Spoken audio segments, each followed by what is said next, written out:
Naruto Chapter 1 Start. Naruto, a young blonde boy of the age 8, was running through the forest outside of Konoha. He was a nice young boy, full of energy and happiness. He did a lot of pranks, and those pranks usually consisted of pranking the villagers of the village. This time he overdid it, and the villagers were now chasing him through the forest. He loved this. This is the only time where he would get any attention. He loved attention, and he would do anything to get it. He smiled as he looked back to see the villagers, nowhere in sight behind him. He suddenly stopped and hid in a bush. He looked back to where he just came from and still saw no villagers. I got away from them. Ha ha ha ha, I finally got away from them, Naruto thought. He stayed in the bush for the next couple of minutes, just to make sure that none of the villagers were there waiting for him. When he saw that there were definitely no villagers, he began to back up on his hands and knees out of the bush. He slid on his hands and knees about 5 feet away from the bush until he stopped and got up. He brushed himself off, and a big toothy smile graced his face. "Those villagers are never going to catch me," Naruto said, smiling and rubbing the back of his neck. Suddenly there was a cracking sound under him. He looked down to see what it was and saw that there was a big crack in the ground right below him. "What the hell is that?" Naruto asked. Since he had been around the villagers a lot, he had gotten a bad language vocabulary. He didn't know the words he said were wrong, and just said them because he thought they were good to say.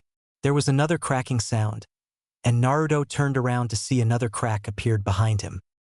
"I got to get out of here," Naruto said. He then began to walk towards the bush where he just came from, but when he took his first step, the ground gave way, and he fell through a big hole in the ground. Naruto screamed for a second, but then his scream could no longer be heard from the entrance of the hole.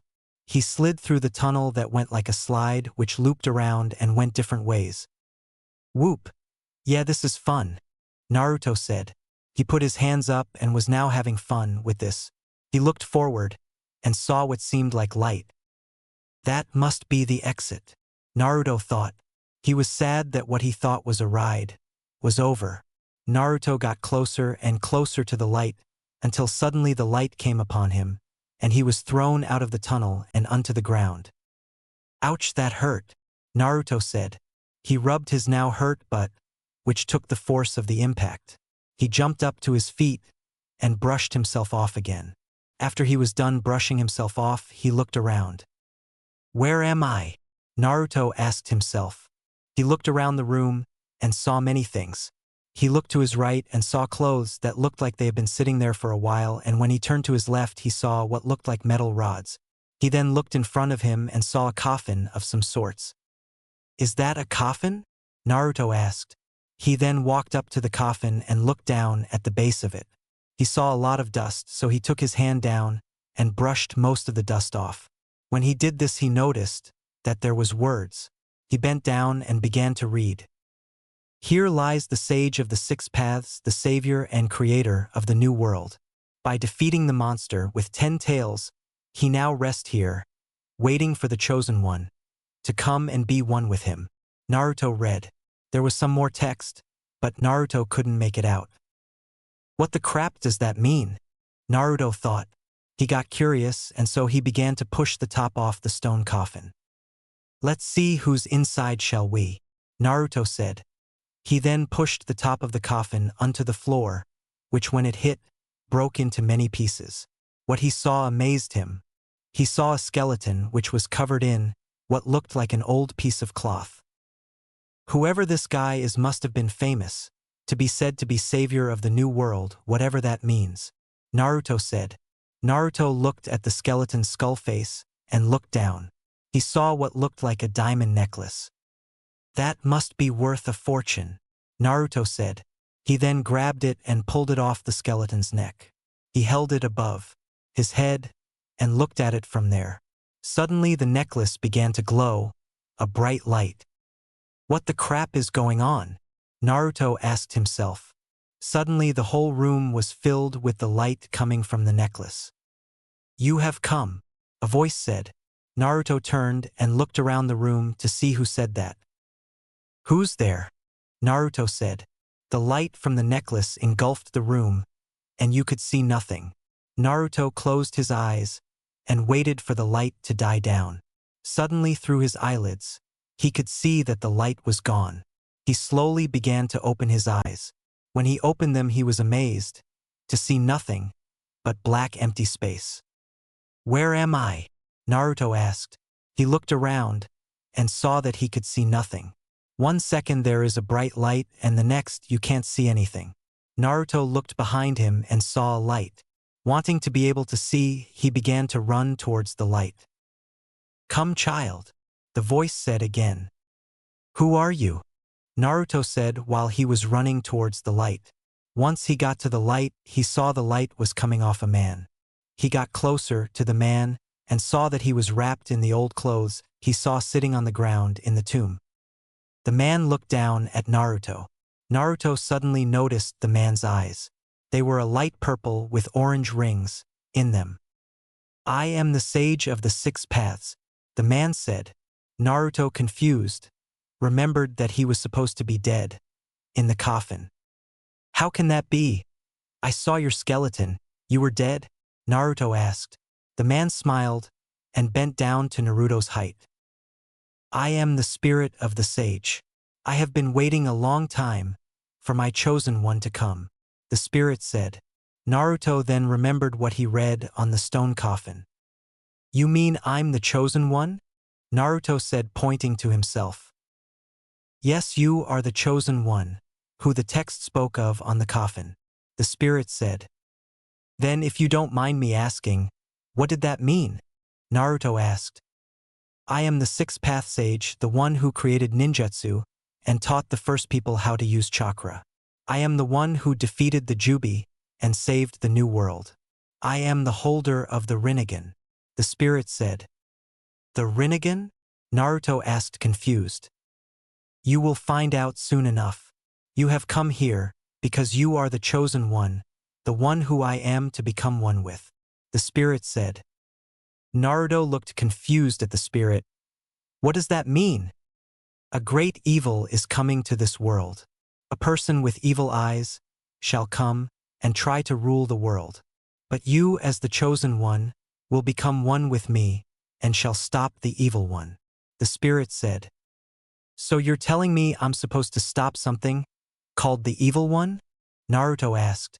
The spirit nodded his head yes. "But you cannot do it alone, you need me. We will now become one," the spirit said. The spirit reached his hand out and touched Naruto's head. Suddenly, like the light from before, encased the darkness and Naruto closed his eyes.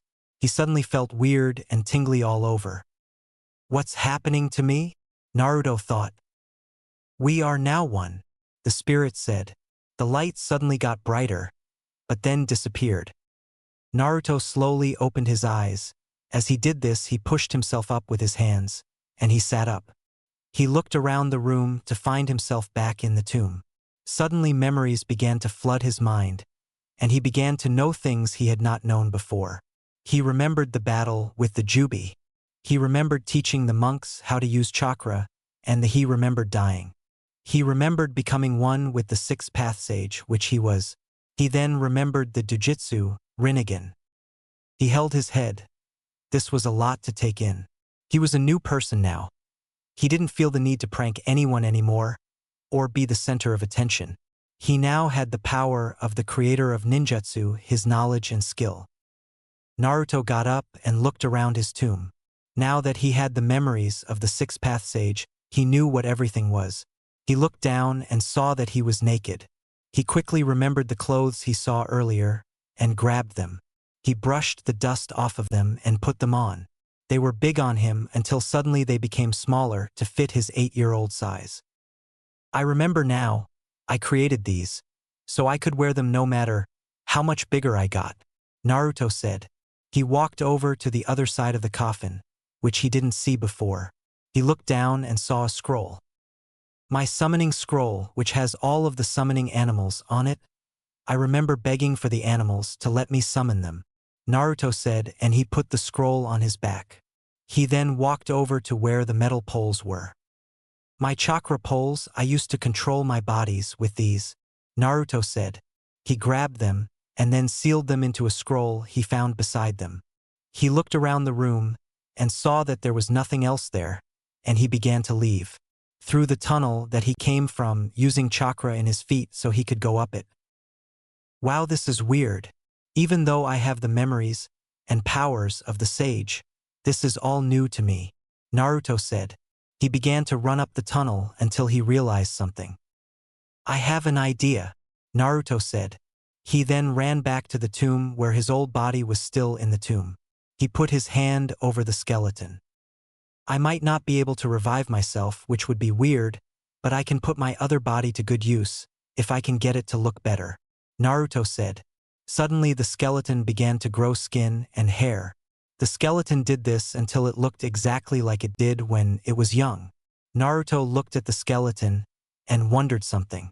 Not caring about it right now, he just unsealed some poles and began to pierce the body of his former self. This is weird. Looking at my old body. After he was done with that, he got a chakra earring and pierced his own ear. Now I'll have to try that out later. For right now, I just need to get used to controlling bodies again, Naruto said. Naruto sent his own chakra through his chakra earring to the piercings in the sage's old body, and the body jumped out of the coffin. This is so awesome, Naruto said, still having his old self in there somewhere. Naruto then turned around and ran up the tunnel once more with the body following him. I now have a Deva path. Now I need to find some more bodies, Naruto said.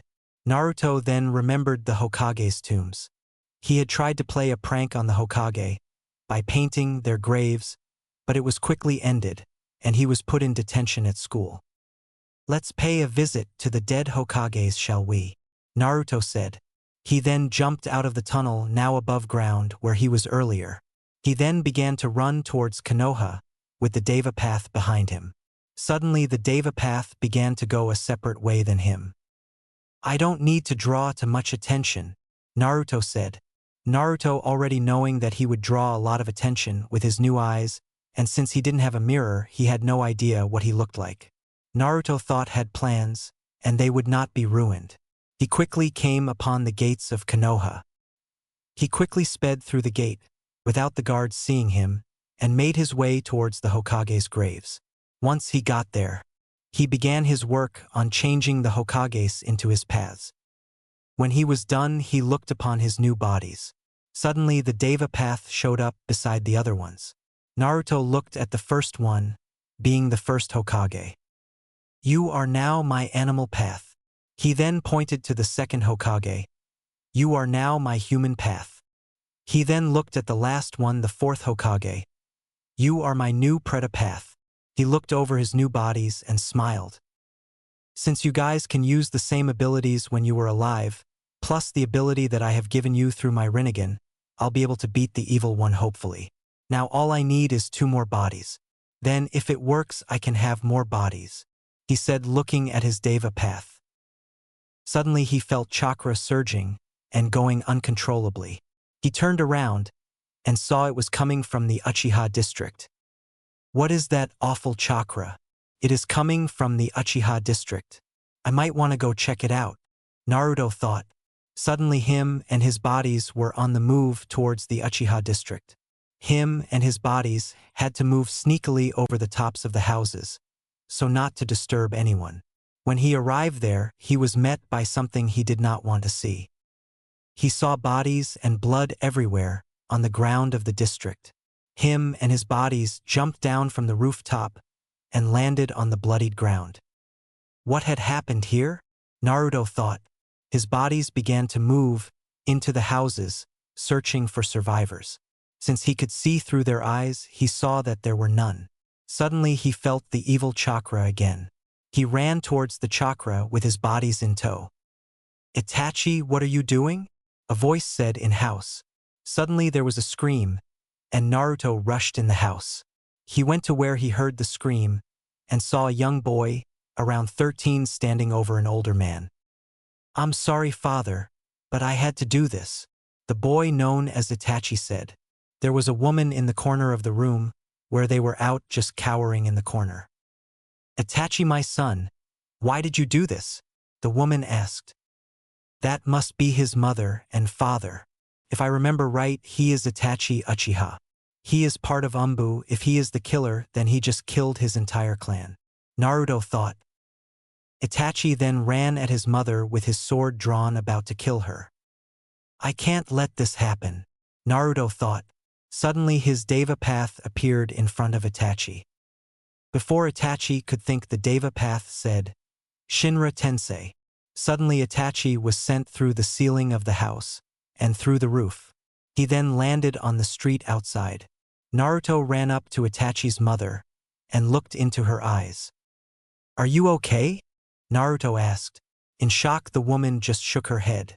Naruto, seeing that she was okay, jumped through the hole that Itachi left on his exit and landed on the road a couple feet from where Itachi landed. His bodies then came behind him and stood there looking at the Uchiha. Itachi got up and brushed himself off and looked at Naruto with his Manjikyu Sharingan eyes. "Who are you, and how did you do that?" Itachi asked. Naruto just stared at the Uchiha with hate in his eyes. "Why have you killed your clan? Answer me now before I kill you," Naruto said. Not feeling threatened, Itachi smirked. "To gain power." Naruto's blood began to boil from hearing the Uchiha's reason. Without saying anything, Naruto just went on the attack. Suddenly his animal path went through hand seals, would release, would tentacles. The animal path said. Suddenly roots flew out of the ground at Itachi, trying to pierce him. Itachi, not being able to dodge because of the shock, just stood there. Before the roots could reach Itachi, Itachi was sucked into what looked like a vortex. Naruto then felt the foul chakra again. Where is it coming from and what just happened? Naruto thought. Then his thoughts were answered. A man appeared with an orange mask on where Itachi stood. "Who are you?" Naruto asked. "I never thought I would see the day where the chosen one would come out and play," the man rhymed. Naruto, now knowing who this man was, he was the evil one. "You can rhyme, that is nice, but I have other things I need to take care of, like killing you," Naruto said. The man with the mask laughed. "Not today, but I'll see you again," the man said. Suddenly he disappeared in the same way Itachi did. What was that? Naruto thought. "Who are you?" Naruto heard from behind him. Naruto turned to see a boy that he went to the academy with, Sasuke Uchiha. Just Naruto looking at the boy, Naruto sent the paths away from the district and outside of Konoha. "I must have changed if he can't recognize me," Naruto thought. "Did you kill my family?" Sasuke asked in tears. Suddenly the woman that he saved earlier came out of the house and grabbed Sasuke and hugged him. "Sasuke, oh thank God he didn't get you too," she said. "Who didn't get me?" Sasuke asked.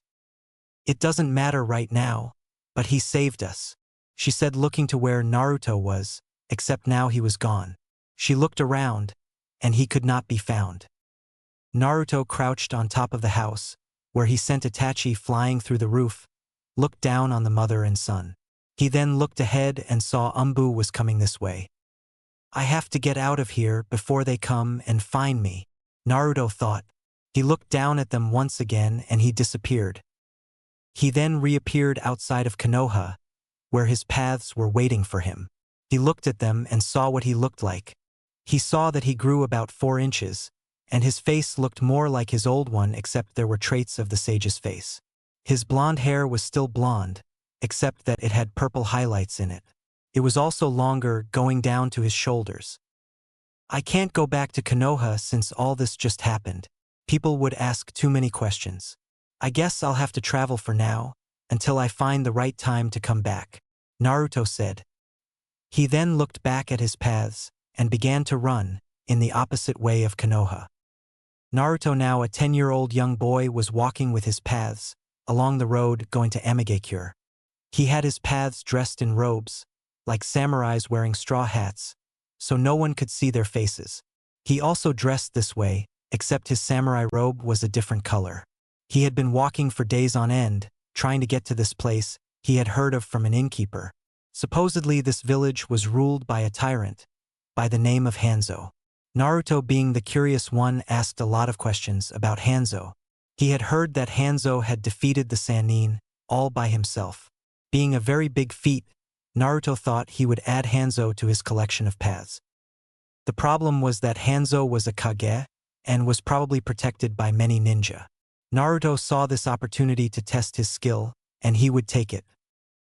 Over the 2 years, Naruto had been traveling around the elemental nations, looking for powerful ninja to complete his collection of paths.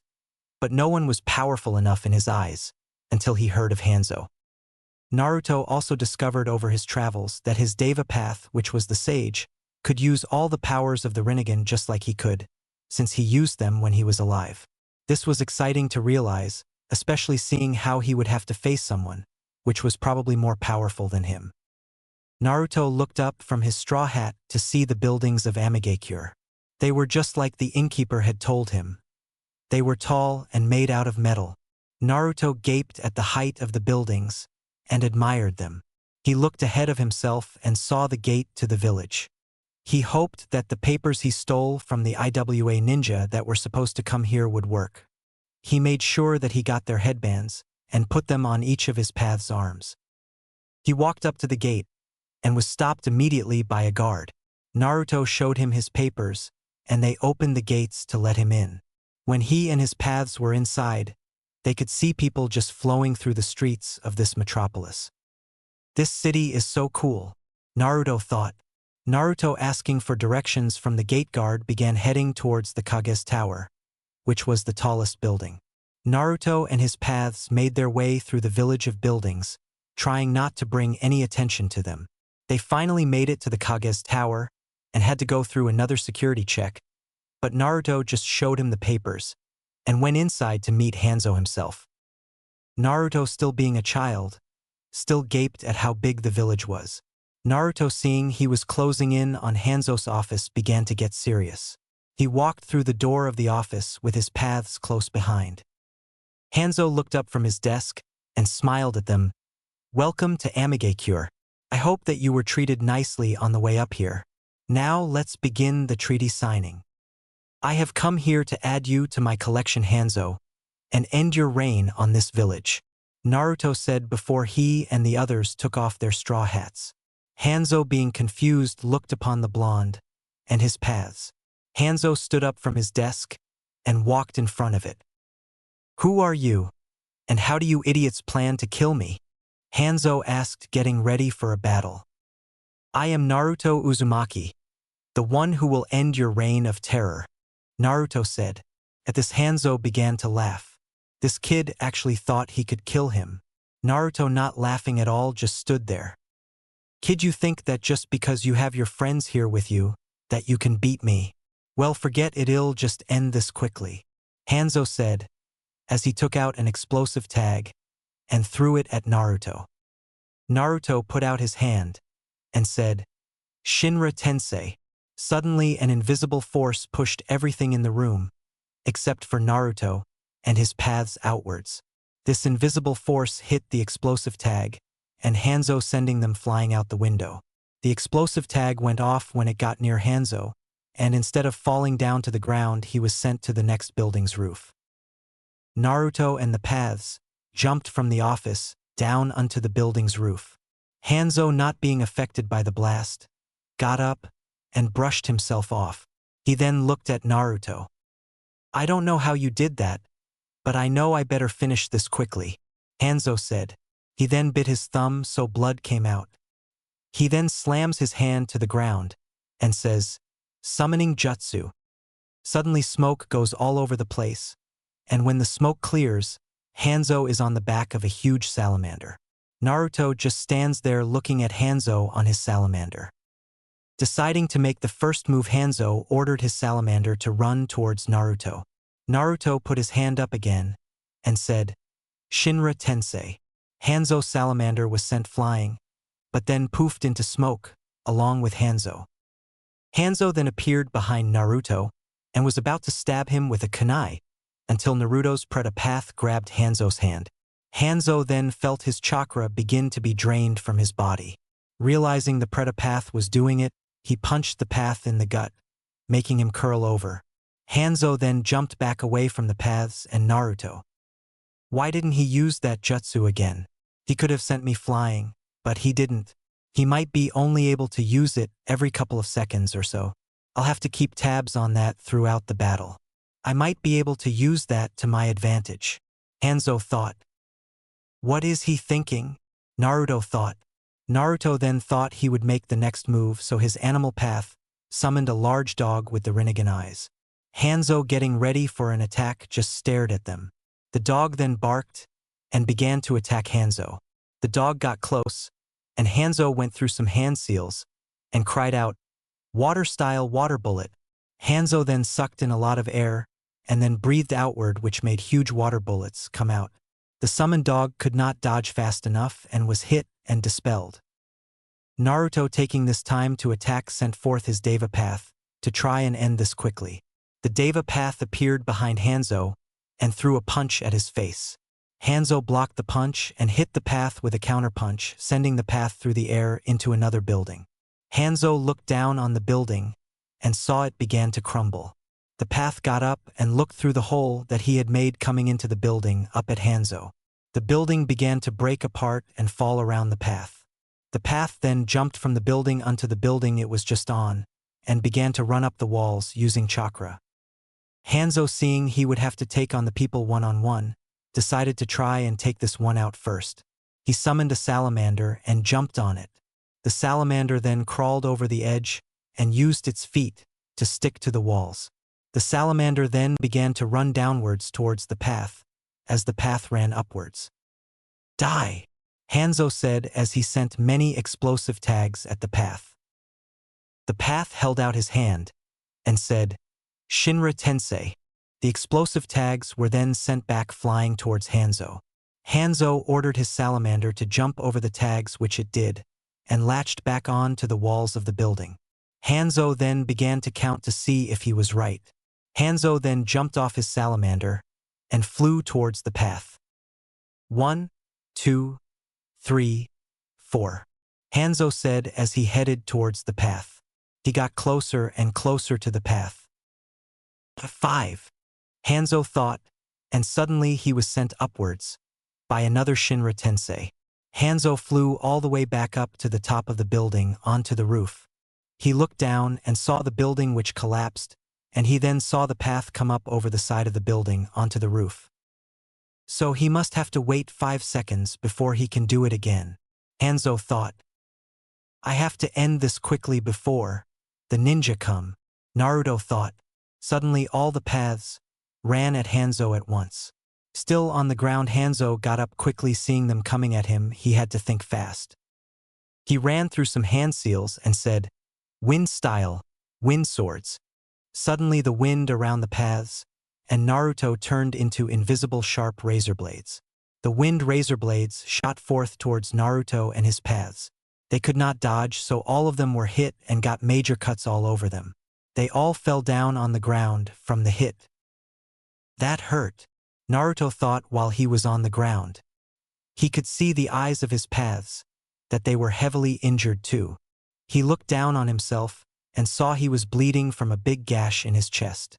Him and all the paths got up slowly and looked at Hanzo.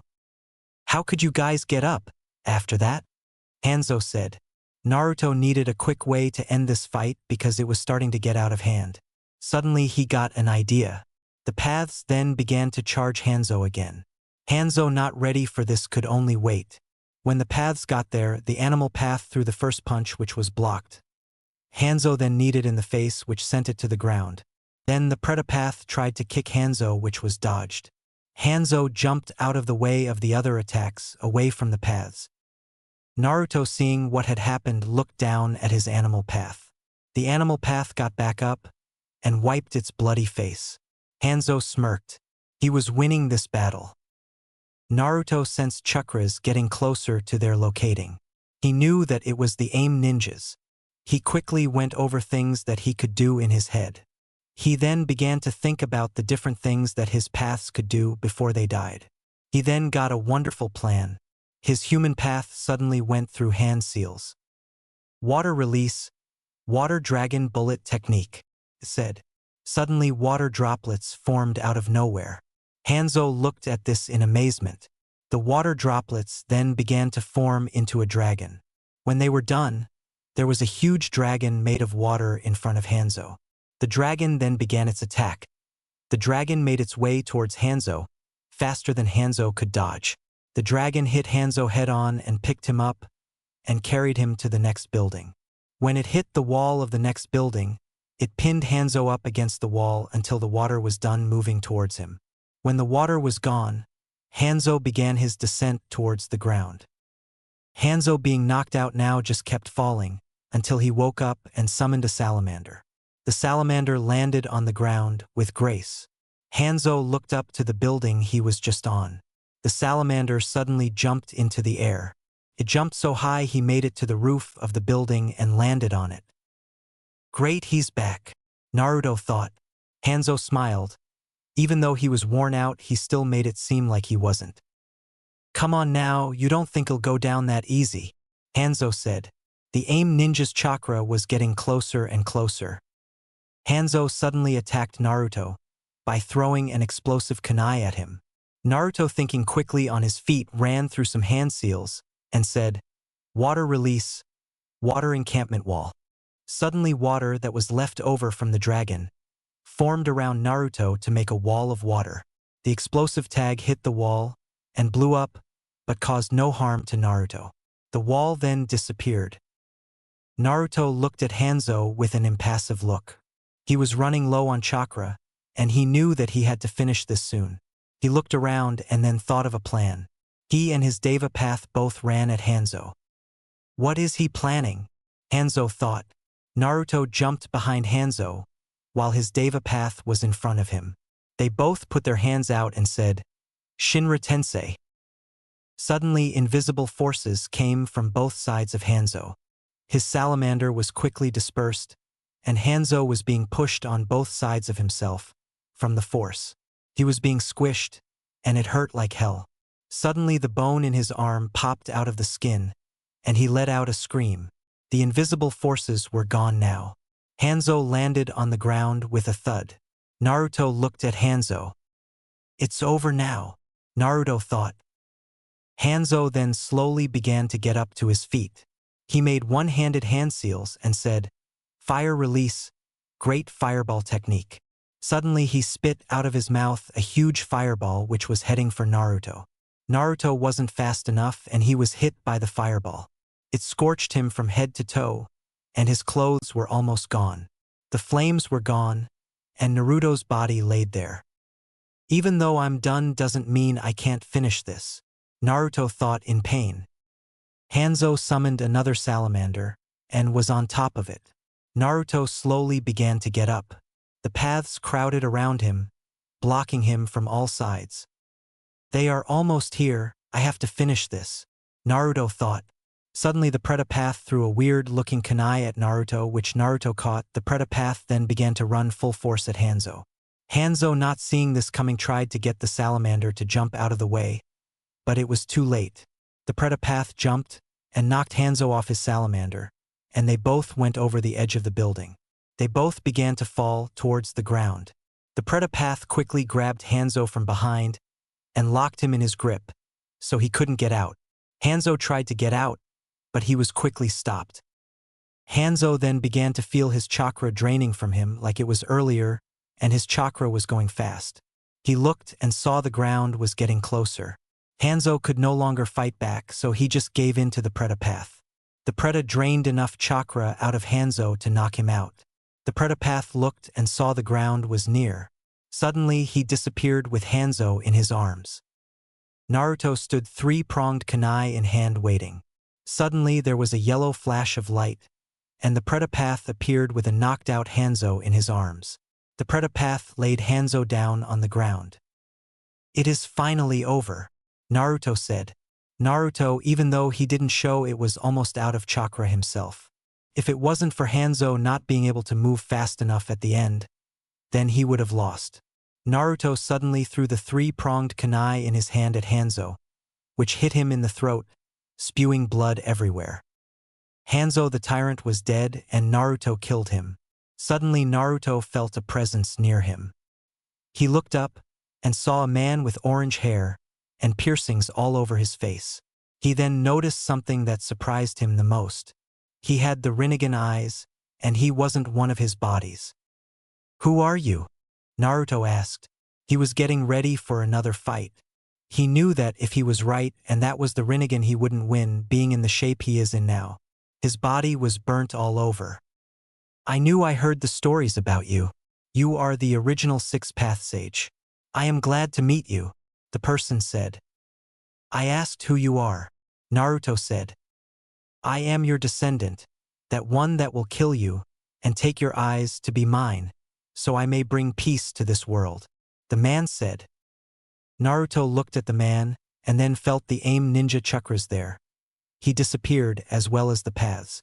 The man with the orange hair looked at where Naruto was at. "In time, I will bring peace to the world," the orange-haired man said. Suddenly the aim ninja came onto the roof. When they didn't see Hanzo, they looked at the man. "What happened to Hanzo-sama?" they asked. "I have obliterated him and sent him from this earth," the man said. With Naruto. Naruto appeared out of the village in the forest. He quickly fell down on the ground. He was almost out of chakra and needed to rest. The paths appeared with the Preta path holding Hanzo. His paths quickly made camp and put Naruto in a tent and left Hanzo outside. They then also went into separate tents and lay down. Naruto, with whatever chakra he had left, made a clone to watch the camp. When Naruto fell asleep, so did the paths. Naruto's mindscape. Naruto woke up in what seemed like a sewer. He got up and looked around to see if there was anything around, but there wasn't. He saw there was a hallway and began to travel the hallway. He felt a grimacing evil come from down one of the corridors, and so he followed it. When he found the source, he was amazed. There was a huge gate like a cage and there was a tag on it. He suddenly noticed what it was. It was the seal that he had used when he sealed the Jubi inside of him. He noticed, though, that it was different than the one he used, but all Naruto knew was that a demon was behind this door. He went closer towards the cage when finally the demon that was behind the gate showed itself. Naruto noticed that it was a fox with red fur. He then noticed that it had 9 tails behind it. He then remembered when he died he put a fail-safe on the seal. So when he died, the Jubi would be split into different parts, separating its power. This must be one of the forms it took when I separated its power, Naruto thought. "I see you have come and visited me, sage," the fox said. Taken back that the fox could actually talk, Naruto just stood there. "How did you know?" Naruto asked. The fox then let out an evil laughter, which sent shivers down Naruto's spine. "I am not an imbecile. I know you are the fusion of the Sixth Path Sage and that little flesh bag Naruto," the fox said. "So you are not dumb after all. I realized that you must be one of the forms Jubi took when I separated his power," Naruto said. "Yes, I am. I am also the most powerful of the forms," the fox said. Naruto laughed. The fox just smiled. "I noticed that there is a seal on the gate you are behind. Why must I ask?" Naruto said. "I'm glad you noticed the humans created a seal just like yours, except not as well, and I was sealed inside of the original flesh bag when I attacked Konoha by the 4th Hokage," the fox said. Naruto, hearing this information before, took it in. "So the 4th, which is now one of my paths, sealed the fox inside of me," Naruto thought. "Why did you attack?" Naruto asked. "I was tricked and controlled by another flesh bag. He had red eyes and somehow could control me. He had evil chakra just rolling off of him," the fox said. "That must be the evil one. He must have sent Fox to attack," Naruto thought. "Now let me out of here and I'll be nice," the fox said. Naruto smiled and shook his head. "I'll make a deal with you. If I ever need to use your chakra because I am low on mine, you'll give it to me. In return, I won't kill you," Naruto said. "You think you can just order me to give you my chakra?" the fox asked. Do you remember who you were talking to? If you don't, I can just take it from you painfully. It'll be your choice when the time comes. For now, heal my wounds. Naruto said. I like you, flesh bag. The fox said. Just do what I want. Naruto said. Real world. Naruto opened his eyes to find himself in his tent. Suddenly red chakra engulfed his body and healed all the burns, and such that he had gotten from the battle with Hanzo. He got out of the tent and had the paths take down the tents and cook breakfast. Once they were done eating, Naruto began to work on Hanzo. He is going to be my Azura path, so I need to work on him a lot more, since he is going to be pretty much a machine, Naruto said. He sent his paths out across the land to go and find different things he could use to make his mechanical friend. When they came back with a lot of things, Naruto began his building. Not too long later, he was done building his new friend. He then realized he needed to heal his paths, so he got each one of them to come near him so the fox's chakra could heal them. After that, he went back to work building his new Azura path. It did not take long for Naruto to build the Azura path since he had done it once before.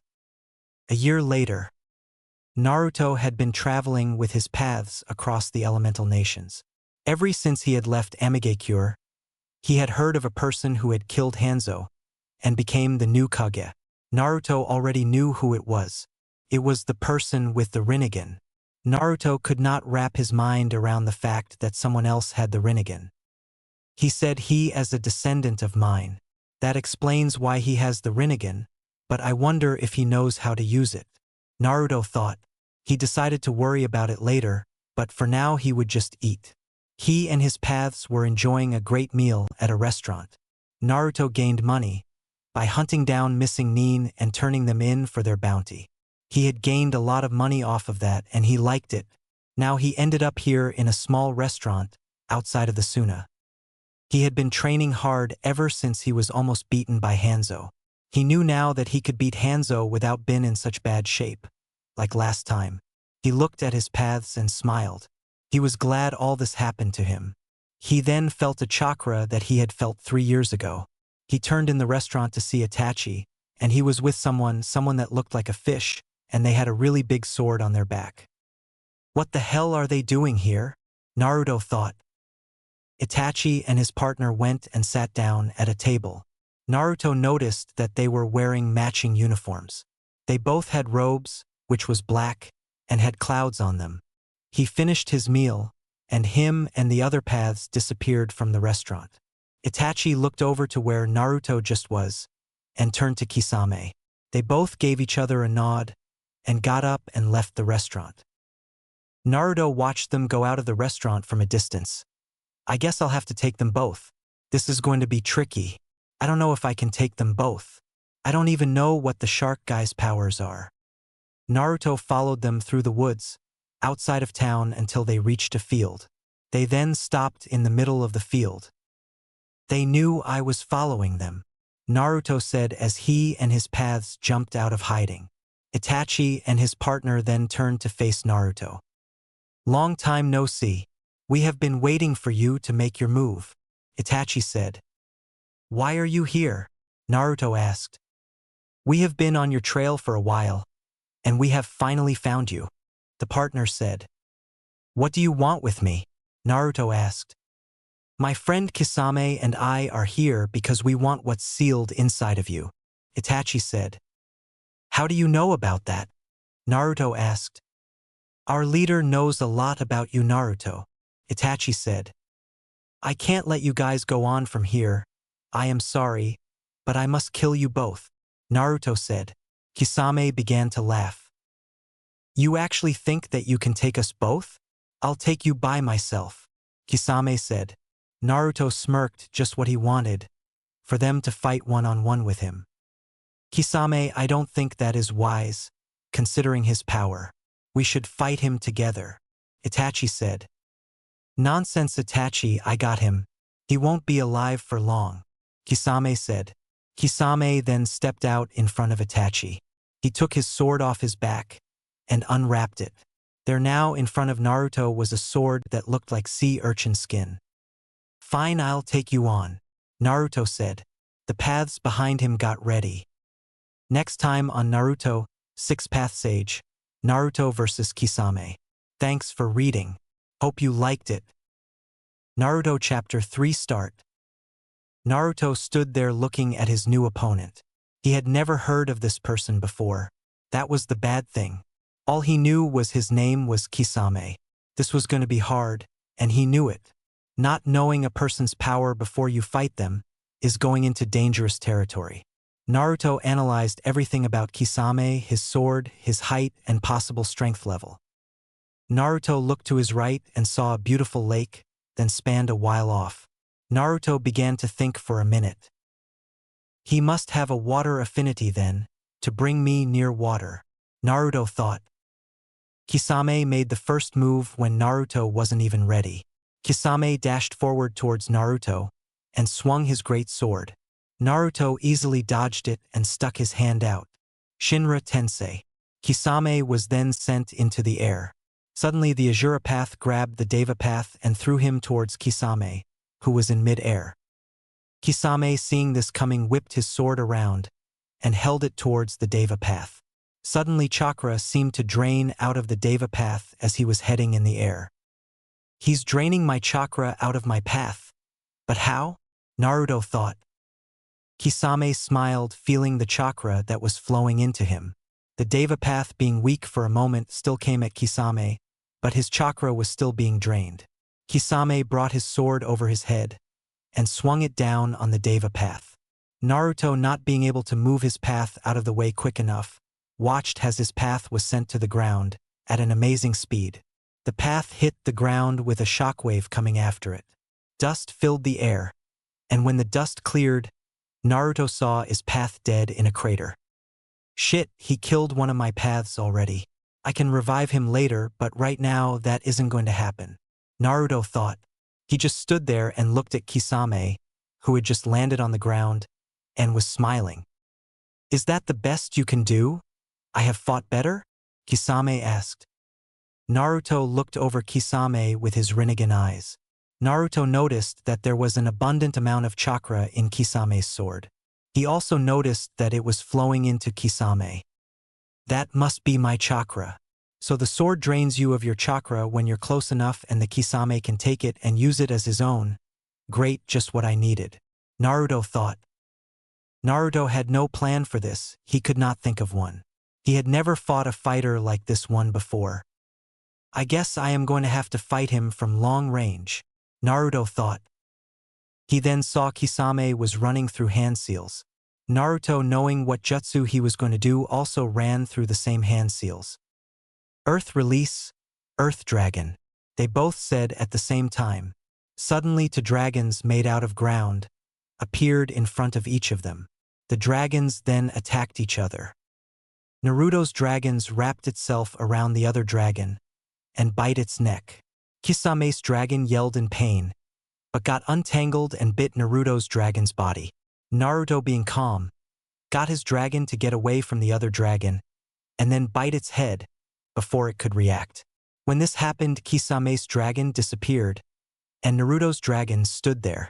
It then turned to Kisame and attacked. Kisame, seeing this coming, ran towards the Earth Dragon and destroyed it by hitting it with his sword. The Earth Dragon crumbled before Naruto. That was a very good trick, but I'll still win, Kisame said. He then ran at Naruto at full speed. Naruto stuck his hand out again to use the Shinra Tensei, but when Kisame saw that, he dove underground. Where did he go? Naruto thought. Suddenly, out of nowhere, Kisame came out of the ground below Naruto. He flew straight up, sending a punch to Naruto's chin. Naruto felt immense pain and was sent flying through the air. Kisame jumped up in the air and prepared to hit Naruto with his sword. Suddenly, a hand out of nowhere hit Kisame in the face. When Kisame looked to see who hit him, he saw that the hand wasn't attached to anything. Being hit in mid-air knocked Kisame off balance, and the hand suddenly shot backwards and connected with the wrist of the Azura Path. Naruto then regained his composure in the air and turned towards the off-balance Kisame. Shinra Tensei, Naruto said. Kisame was then shot towards the ground at high speeds. Kisame hit the ground and bounced on it. Like a skipping stone, he bounced on the ground and hit some trees at the edge of the field. Naruto landed and looked to where Kisame was. Did I win? Naruto thought. Suddenly the Kisame he was looking at turned into smoke. The real Kisame then appeared behind Naruto with his sword and hit Naruto in the back with it. It drained a lot of his chakra in that hit and also sent Naruto flying into the water in front of him. The paths just stood there as Kisame jumped on top of the water and watched Naruto swim back to the top. I don't need them coming in here and being sitting ducks like me, Naruto thought. Naruto jumped on the water surface and stood on the water. Kisame looked at Naruto and smiled. That hurt a lot, kid, being thrown like that. It won't happen again, I promise you, Kisame said. Naruto stood there waiting for Kisame to make his move. Kisame then began to run through hand seals. Water release, water shark missile technique, Kisame said. Naruto looked around and saw that there was something moving underwater. The thing underwater went near Kisame and then surfaced enough so you could see its top fin. A shark, Naruto thought. Hope you like my pet, Kisame said. Suddenly the water shark came at speeds Naruto could barely keep up with. Suddenly when the shark got near him, it jumped out of the water. It was a huge water shark which was baring its teeth at Naruto. Naruto dodged the shark and began running on the water towards Kisame. Kisame smirked. Naruto got near Kisame and was about to throw a punch when suddenly the water shark came back. The shark jumped out of the water and bit Naruto on the shoulder. It then dragged Naruto underwater. Naruto felt immense pain and quickly destroyed the shark with a Shinra Tensei. Naruto then sent his paths to go and attack Kisame while he got up on top of the water. The animal path summoned a giant sea creature, which went into the water. Naruto, jumping of the sea creature's tentacles, found his way up to its head, which was above water. The paths also went up to where Naruto was on top of the head of the sea creature. Kisame stood there and watched as he was still on the water. The sea creature then began his attack on Kisame. Its tentacles rose out of the water and threw themselves at Kisame, who had a hard time dodging so many. Naruto healed his bite wound with the fox's chakra and made his way down the body of the sea creature towards Kisame. Shit, dodging all these tentacles is tiring me out, Kisame thought as he dodged another one. Naruto made it to Kisame without him noticing and held out his hand. Shinra Tensei, Naruto said. Kisame, hearing that, knew he was screwed. Kisame was then thrown backwards onto land. The great sea creature then extended one of his tentacles and smashed it on Kisame. The tentacle then retracted itself and the great sea creature disappeared. Naruto and his paths came onto land and looked at Kisame still on the ground. I think I beat him, Naruto thought. Ha ha ha ha ha ha ha. Kisame laughed. He slowly began to get up. You could tell he was beaten badly by the way that he carried himself. How is that possible to still be moving after that? Naruto thought. I guess I underestimated you, but I will do that no more, Kisame said. His sword in his hand still shot itself at Kisame's body. Naruto saw what looked like Kisame and his sword fusing together. When the fusion was done, Kisame stood there looking like a real shark. What the hell is that? Naruto thought. Kisame then ran through some hand seals. Water prison, shark dance technique, Kisame said. Suddenly all the water from the lake shot into the air. It then moved to where Naruto and Kisame were in the air and dropped on them. What the hell is going on? Naruto thought. Naruto could see that the water formed like a big bubble around them. He looked at Kisame, who was smiling in his new form. Naruto and his paths held their breaths. Kisame in his new form suddenly shot towards them at high speeds. He can breathe underwater somehow, and with his new transformation he can swim fast. If I don't get out of here, I am screwed, Naruto thought. Kisame then swam faster towards them. When he got close enough, he went straight for Naruto's Azura path. With nothing Naruto could do, he just sat there and watched his newest path get ripped apart. After Kisame was done, he went to his animal path, to his human path, and destroyed them all. He is destroying all my paths, and I am losing air fast. I have to put as much chakra as I can into my Shinra Tensei, and then make it go in all directions. Naruto thought. Naruto gathered chakra for a couple seconds, and then released everything he had. Shinra Tensei. Suddenly an invisible force hit Kisame, and he could not stop it. The force picked Kisame up and threw him out of the water into the air. Suddenly, when Kisame was thrown outside of the water just dropped and Naruto and his last path were free. His Preta path jumped up into the air and grabbed Kisame, and while he was doing that he began to drain Kisame of his chakra. The Preta path then made them start going straight down and get into a spiraling motion. Kisame's chakra was then transported to Naruto as he started to gain strength. The Preta path then was about to release Kisame, so he could hit the ground hard, but that plan was ended quickly. Kisame woke up from being knocked out and drained the chakra out of the Preta path. Kisame hit the Preta path in his gut with his elbow. Kisame, with the chakra he gained from the Preta path, disappeared from the path, and since all the chakra was gone in the path hit the ground dead. That was my last path, and I'm almost out of chakra, Naruto thought. He then saw Kisame appear 50 yards away, with just scratches on him. Shit, that took a lot out of me, but I have more than half of my energy left, so I am good. I know he is feeling it, he is almost done. I am just going to finish this, Kisame thought. Kisame then turned back to his original form, with his sword in his hand. Crap, he barely even looked hurt. I am screwed, Naruto thought. Kisame then ran at Naruto with his sword. Kisame disappeared and then reappeared in front of Naruto. Naruto, too tired to dodge, was hit dead on in the face, sending him flying in the air, in the forest through a lot of trees. Naruto landed on the ground in immense pain. I'm about to die, great. There is no way I can beat him now. He took the last of my chakra with that last hit, Naruto thought. Naruto couldn't move, so he laid there. Kisame and Itachi walked over to where Naruto was, and Kisame looked down on him. Kisame then picked him up by his collar and held him there. You know, you little brat, you gave me a run for my money. I'm just glad we can get you back to base, to extract the fox, Kisame said. Then an idea suddenly hit Naruto. That's right, I totally forgot about the fox, Naruto thought. Naruto's mindscape. Naruto appeared in front of the gate, where the fox was behind. Naruto looked at it, waiting for the fox to come. The fox, seeing he had company, went to the gate and looked upon Naruto.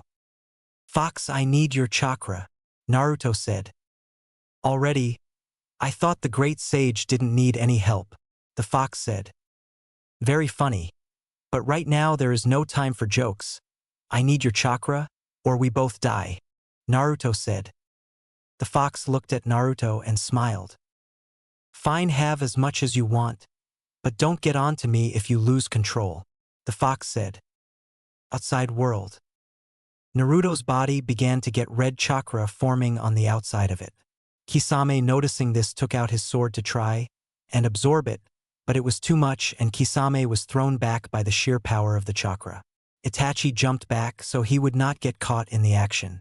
Naruto, when he was dropped, fell on his feet and let the fox's chakra take over. His body was now covered in red chakra, and the chakra formed what looked like a fox skin around him.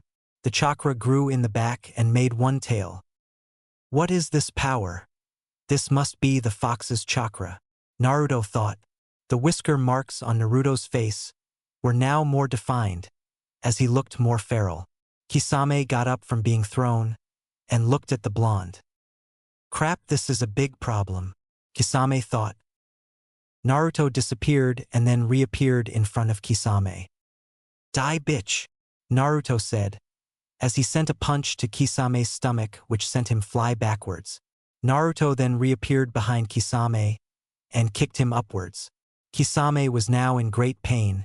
With almost every hit he could hear his own bones cracking. The chakra that made up his tail shot out above Kisame. It made a hand of chakra, and the hand smashed down on Kisame. It brought him all the way to the ground and squished him, making a crater. The hand of chakra turned back into a tail and went back to Naruto. When the hand disappeared, Naruto saw Kisame lying there dead. I can't believe I am so powerful now with his chakra, Naruto thought. The red chakra suddenly made more arms and went to Naruto's dead paths.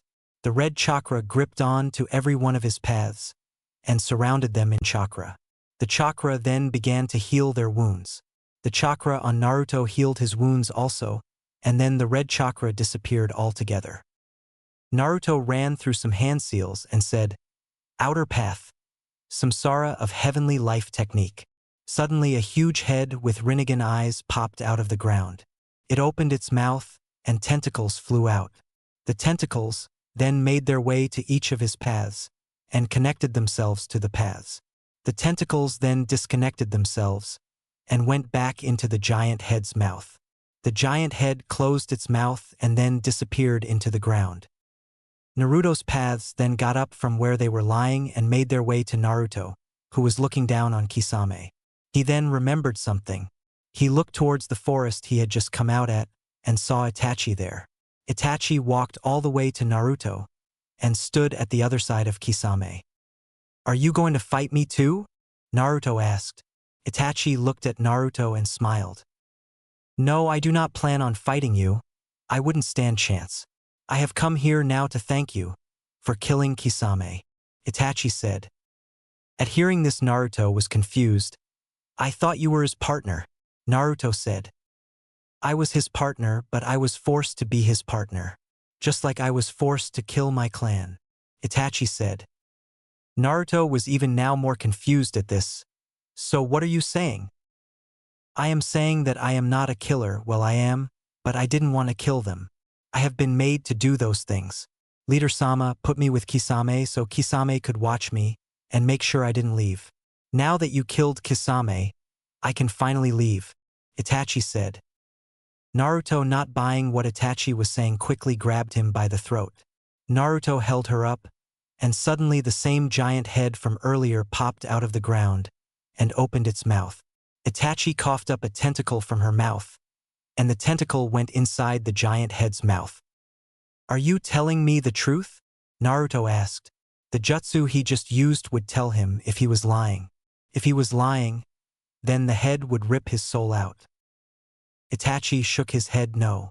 Naruto couldn't believe it. Itachi was telling the truth. The tentacle came out of the giant's mouth and went back into Itachi. The head then disappeared like last time, and Naruto dropped Itachi to the ground.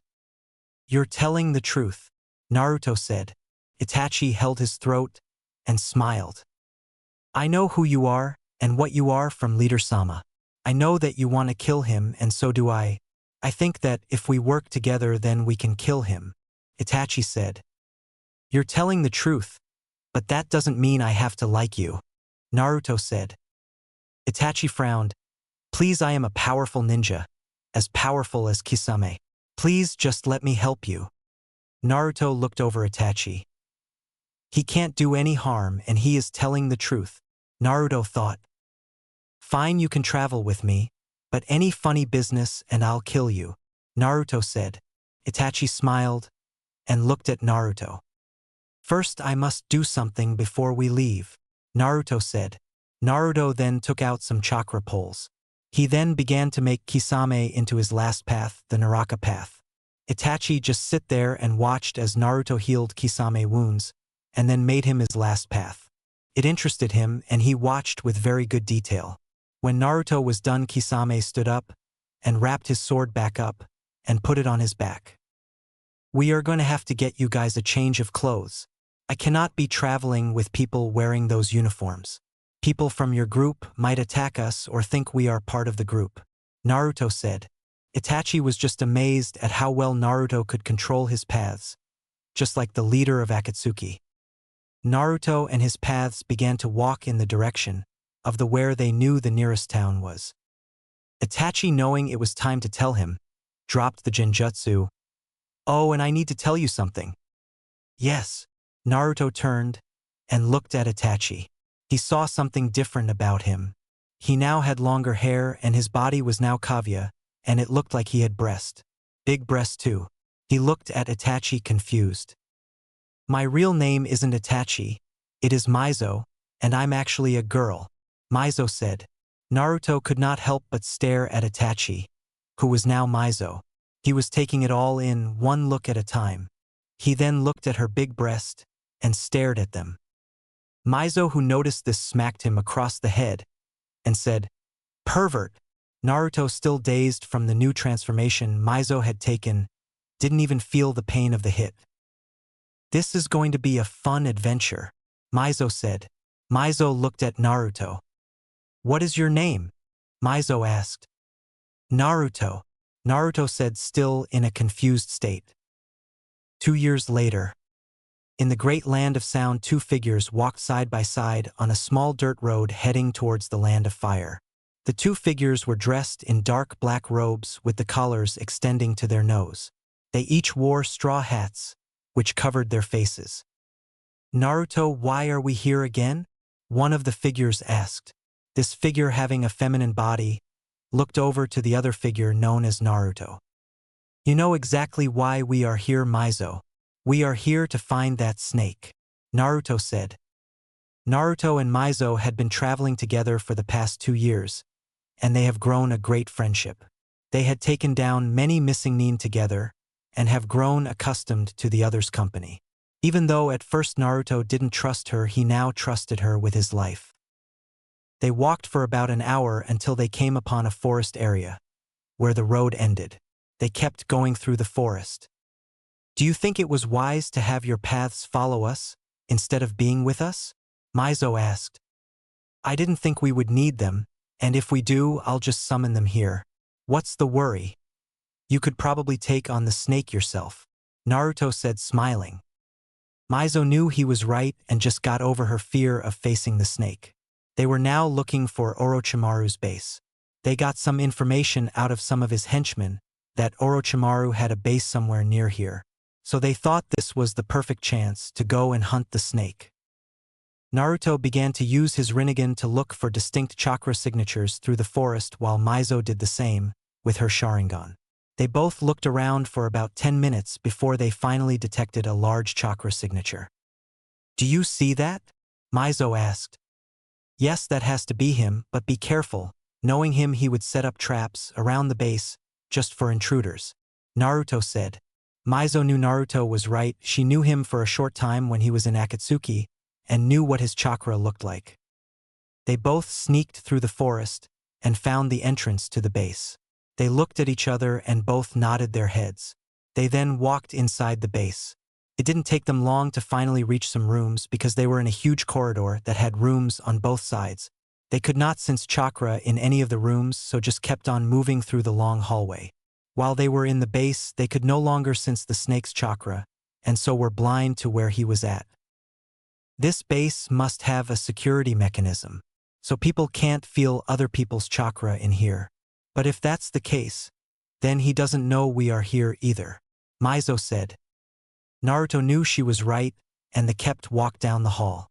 Suddenly they came to a place where the hall diverged into 7 paths. Naruto quickly summoned his paths to the hallway. They appeared out of nowhere in front of him and Mizo. They were wearing the same type of clothes as they were. They looked at Naruto, and then each of them went down their own hall. He looked at Mizo. "You and I are sticking together. Come on," Naruto said, heading down the last path. Naruto and Mizo both went down the hallway they chose and went to the end. When they got to the end, they saw something that gave them the creeps.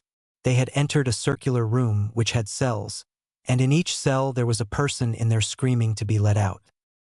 Mizo went to go and start unlocking the cells, when Naruto grabbed her hand. "We cannot let them out just yet. It will alert him that we are here." Mizo nodded her head, and they both jumped down to the next floor, which had a door. They walked through the door to see something they didn't expect.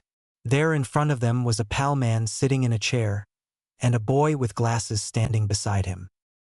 "Hello," Orochimaru said. "With Animal Path." The animal path ran down the corridor and was searching for Orochimaru when it came upon the end of the hallway. It had a door there, so it went through it. In the room were files. Curious Naruto had the path look through the most recent files. What it read made Naruto's blood boil. It read about an attack on Konoha. The path read about when it was going to happen, which was during the Chunin exams. Before the animal path could read more, it felt chakra behind it. The path stuck the file in his robe.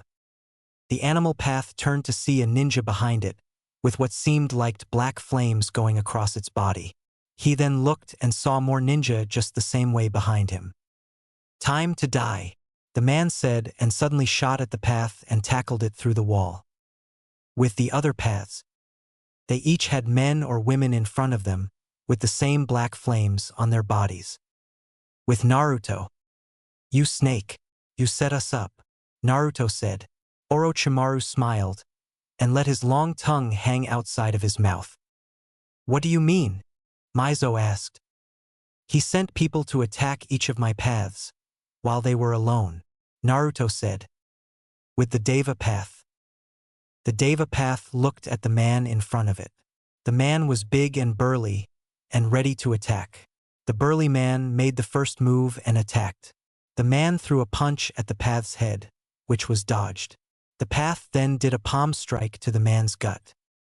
"Shinra Tensei," the path said. The man then shot straight up and hit a sharp rock above them. The rock pierced the man, and he was stuck there, blood gushing out of the wound. The path looked up and saw that his stomach was at the tip of the rock, out of his body. The black flames retreated from his body to what looked like his neck. The path then looked at the others who were there. He got in his stance and signaled them to come and get him. Each ninja came at him one-on-one, which gave the path enough time to use the Shinra Tensei technique over and over again. A man with the black flames all over his body attacked the path from behind. The path, seeing him coming, jumped backwards, doing a backflip, so he landed behind the man. The man turned and the path stuck his hand out. "Shinra Tensei," the path said. The man was sent back into a wall, sending him into the next room. "I'm badass," the path said. With the Preta path. The Preta path was holding one of the men from behind, quickly draining his chakra. Once he was done draining the man's chakra, he threw him hard into the wall, making a crater. The Preta path looked at the others and began to run at them. He touched each and every one of them and punched a few but ran through. He then turned around and looked at them. What they didn't know is that he placed a seal on them. The Preta path then disappeared in a flash of yellow light. He reappeared in front of one of them, and he stabbed her in the gut with his three-pronged kunai. He disappeared again and appeared in front of a man and sliced his neck open, sending blood everywhere. The man held his neck and fell down to the ground. The Preta disappeared again in a yellow light. Looking around, waiting for him to appear, they ninjas were battle-ready. The path appeared behind one of the ninjas and tapped her shoulder. The woman looked around to see the path and was about to scream until the path stuck a regular kunai through her chin, and then it came up out of the top of her head. He then began to murder each of the ninja slowly. With the human path. "Bringer of darkness technique," the path said. Suddenly, for everyone that was around him, it looked like the lights went out. They couldn't see anything. Their other senses worked, but their sight was useless. The path looked at them and could see them. "I love this genjutsu," the path said. He then began to quickly deal with the people around him. He took out a kunai and sliced their throats one by one, sending their blood everywhere. Suddenly, one of the men touched him, which dispelled the genjutsu over them. The path, not knowing it at the time, was hit in the face, sending him into the wall. The path slowly got up and looked at the ninjas in front of him. He went through some hand seals and said, "Water release, ice burial." In the air around the path, you could see millions of water droplets. The water droplets then formed and froze to create ice spikes. The path moved his hands forward, and the spikes were sent flying towards the ninjas. Each and every one of the ninjas was hit and dead instantly. With the Azura path. The Azura Path cut one of the ninja's head off by shooting out a blade from his wrist. The Path then turned and shot Senbon from his fingertips at one, which hit them in their jugular veins, killing them almost instantly. The Azura Path slammed his hand to the ground, and smoke covered the room. When the smoke was gone, the Path was on top of a salamander. The salamander then began to pounce on everyone he was near, and rip their throat and inner organs out. The salamander then looked at the last man who was standing in front of him. The Azura Path jumped down from the salamander, which dispersed into smoke. The Azura Path began walking towards the man. The man, when the Path got close enough, threw a punch, which was knocked away to the side by the Path. The Path, still keeping momentum, hit the guy in the temples with his right hand and gripped the top of his head. He then took his left hand and grabbed the man's chin. He then broke the guy's neck while he was still walking. "I'm totally badass," the Path said. With the Naraka Path. The Naraka Path took out its giant sword and began to bash each of the ninjas' heads flat. It swung its sword, hitting them, but also draining them of their chakra. The Naraka Path swung its sword, hitting one of them on the back of their legs, which sent them falling backwards. The Path then hit the ninja who was falling backwards in the stomach with its sword, making the ninja hit the ground harder. The Path then swung its gigantic sword upwards, catching a guy on the chin and scraping his skin off. As the Path brought his sword upwards and over the guy's head, the man dead fell on his knees and then fell forward onto the ground. The Path turned and swung his sword, hitting two men at the same time, and smashed them up against the wall. He drained their chakra and then began to attack the last ninja. He appeared behind her and she turned to see him. She tried to throw a punch, but it was caught in his hand. He then squeezed her hand so hard that it broke. She yelped in pain, but he just kicked the woman straight into a wall. The woman on impact broke her neck. The Path then began to wrap his sword back up. Back with the Animal Path. The Animal Path kicked the man who was on top of it up into the air and ran through hand seals quick. Would release root tentacles. Suddenly sharp roots shot out of the ground and pierced the man, going straight through him while he was in the air. The Path got up and got out of the way as the dead man slid down the roots and hit the ground. Blood made a pool everywhere around the body. The Path then put his hand down and there was smoke. When the smoke disappeared, there in front of him were 3 summoned dogs. Each having the Rinnegan, they began their attack on the ninjas. The dogs jumped on each of them and bit their necks, and then they would jump to the next person. The Path then went to hand seals, would release, would prison. Suddenly would came out of nowhere and made a box around the ninja. The dogs dispersed, so only the ninja were still in the box. Some tried to get out by digging on the ground, but it was too late. The Path put out his hand, which was open, and he began to close it. As he closed his hand, the wooden box began to shrink in size. Suddenly he closed his hand into a fist, and the wooden box got so small, it killed everyone inside. Screams were heard, and blood came out of the cracks in the wood. With Naruto. "It seems your little ninjas couldn't defeat my Path's Orochimaru," Naruto said. Naruto smashed his hands on the ground, and in a poof of smoke every single Path was in the room with them. Orochimaru looked at Naruto with a face of disgust. "It seems you have gotten out of my trap. But how?" Orochimaru asked. Naruto then lifted up his hat to reveal his eyes. Orochimaru saw them, and his face went even paler.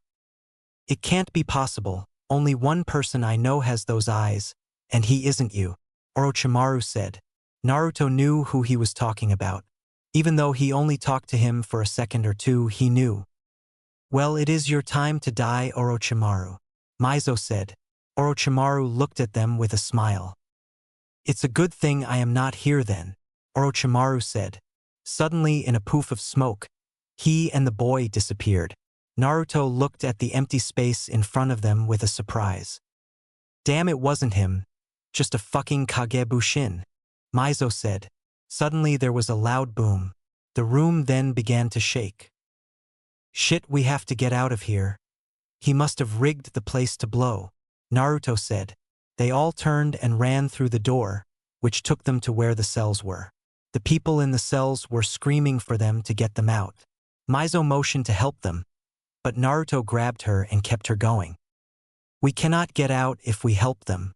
We have to keep going," Naruto said, pulling Mizo behind. Mizo looked back at them with a sorrowful face, but knew Naruto was right. They then began to make their way down the hall, as the roof behind them began to collapse. They made it to where the hallway split and ran down the one in front of them. The building was crumbling behind them as ground from up above came down through the roof. They could see the light ahead of them and jumped out of the doorway before the roof fell on them. They got up and looked back at the now destroyed base. Naruto looked at Mizo, and they began to head out of the forest, so there could be no more attacks they could not see coming. Naruto, his paths, and Mizo made it all the way to Spring Country. There they camped out in the woods knowing they would be safe. Naruto had the paths make a fire and set up camp. He then sent them to go and sleep. Naruto then took out the file he took from the animal path and looked at it as he and Mizo sat around the fire. Mizo, being curious to what he was looking at, sat beside him and looked on the file. What she read made her very angry. File classified. Type invasion. I have gathered my forces and have been planning this for months. I have studied their moves and their guard changes. This will be the perfect time to take control of Konoha. I have already killed the Kazekage and have taken his seat in Suna. No one suspects anything. The tension between Suna and Konoha have been stretched, and so I will use this to my advantage. I will use my own forces and the Suna ninja to attack Konoha during the Chunin exams, which will be in a few days. I will send my elite in as a genin team and also send a sand team along with them. I will make sure that the Kazekage's son be on the sand team which I send. I will tell Suna of the plan, and they will be more than happy to attack, thinking I am their beloved Kazekage. During the second part of the exam, I will finally get what I want. I will mark Sasuke Uchiha with my cursed seal. Knowing he wants revenge on Mizo for killing their clan, he will come to me for power. Then when he comes to me, I will use him as my new body. Once the third part of the exam comes along, I will then sound the attack and I will take over Konoha. Naruto and Mizo both read the entire file. They both were angered hearing about an invasion of their home. What could he want with my brother? Mizo asked. Naruto, you could see pondering that question. Most likely he wants your brother for his Sharingan. Taking over Konoha is probably just a bonus, Naruto said. We can't let this happen. We have to stop him, Mizo said. Yes, I know that, but how are we even going to get near Konoha? You're a missing nin, remember? Naruto asked. We could go as a team there to take the exams. You, I, and one of your paths would make a team. Your other paths could also make up 2 teams. So we would have 3 different teams, Mizo said. Yes, that's a good plan, but have you noticed that all of my paths are missing nin and Kages? I think everyone would notice them, Naruto said. Not if they wear mask. We can all put on mask and make up some lame-ass story about why we all are wearing them. You know, it's a good plan, and we can even wear the clothes we have now just with the mask. They would never know it is us, Mizo said. Naruto knew she was right, but what country should we say we are from? And anyways, we don't have any village headbands, Naruto said. That why we go and take some, Mizo said. From which village? We need to pick a village that most likely wouldn't have another team in the exams, Naruto said. How about we take headbands from Waterfall Village, which is near here, Mizo said. Naruto liked the idea and they decided that they would go tonight. Naruto woke the paths up and they snuck in Waterfall Village and took 9 headbands from their inventory. They even took 9 Hunter nin masks, which were also in the armory. When they got everything they need, they went back to their camping site and got some needed sleep. In the morning they got up and had breakfast. They then looked at the file to when the Chunin exams would be. They then saw that the file was dated 2 days ago and saw that the Chunin exams would start tomorrow. They all put their mask on, each being like a one-way mirror. The person who is wearing the mask can see out, but people looking in cannot see their face. They then made their way towards Fire Country. They were going to join the Chunin exams. Hope you like the new chapter. Thank you for reading, and be ready for the next chapter. Back in Konoha. Naruto Chapter 5 Start.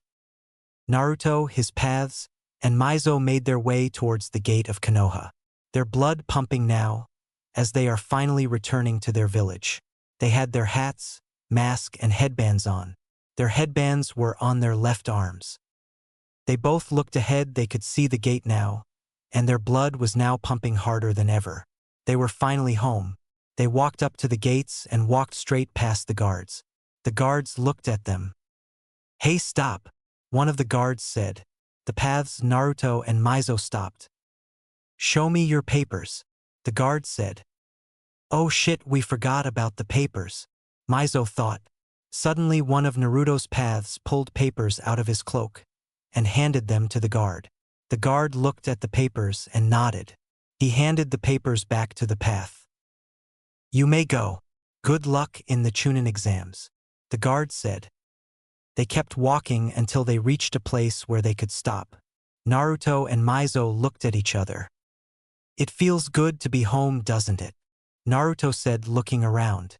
They had made their way to an alleyway, and they both sat down, taking in the feeling of being home again and seeing all the people they cared about. They quickly got up and got their feelings out of the way. They knew that if they were to stop this invasion, then they could not stand there and gawk at them finally being home. "I didn't know you could forge papers," Mizo said. They walked out of the alleyway. "See, I'm just that badass," Naruto said, making Mizo laugh. They quickly asked directions to see where they had to go to get to the Chunin exams. They found out they had to go to the academy, so they may take the first test there. Great, going back to the academy, Naruto thought. Naruto looked at Mizo. Even though he couldn't see her face, he knew she didn't feel that comfortable here. He put his hand on her shoulder, and she stopped. "It's okay. No one knows, and I'm here with you, so you'll be fine. I'll take whatever bitch tries to attack you," Naruto said. "Thanks, Naruto," Mizo said, smiling under her mask. She felt better when Naruto was there to protect her. Even though she knew that she could take care of herself against almost any enemy, it was still nice to have him there.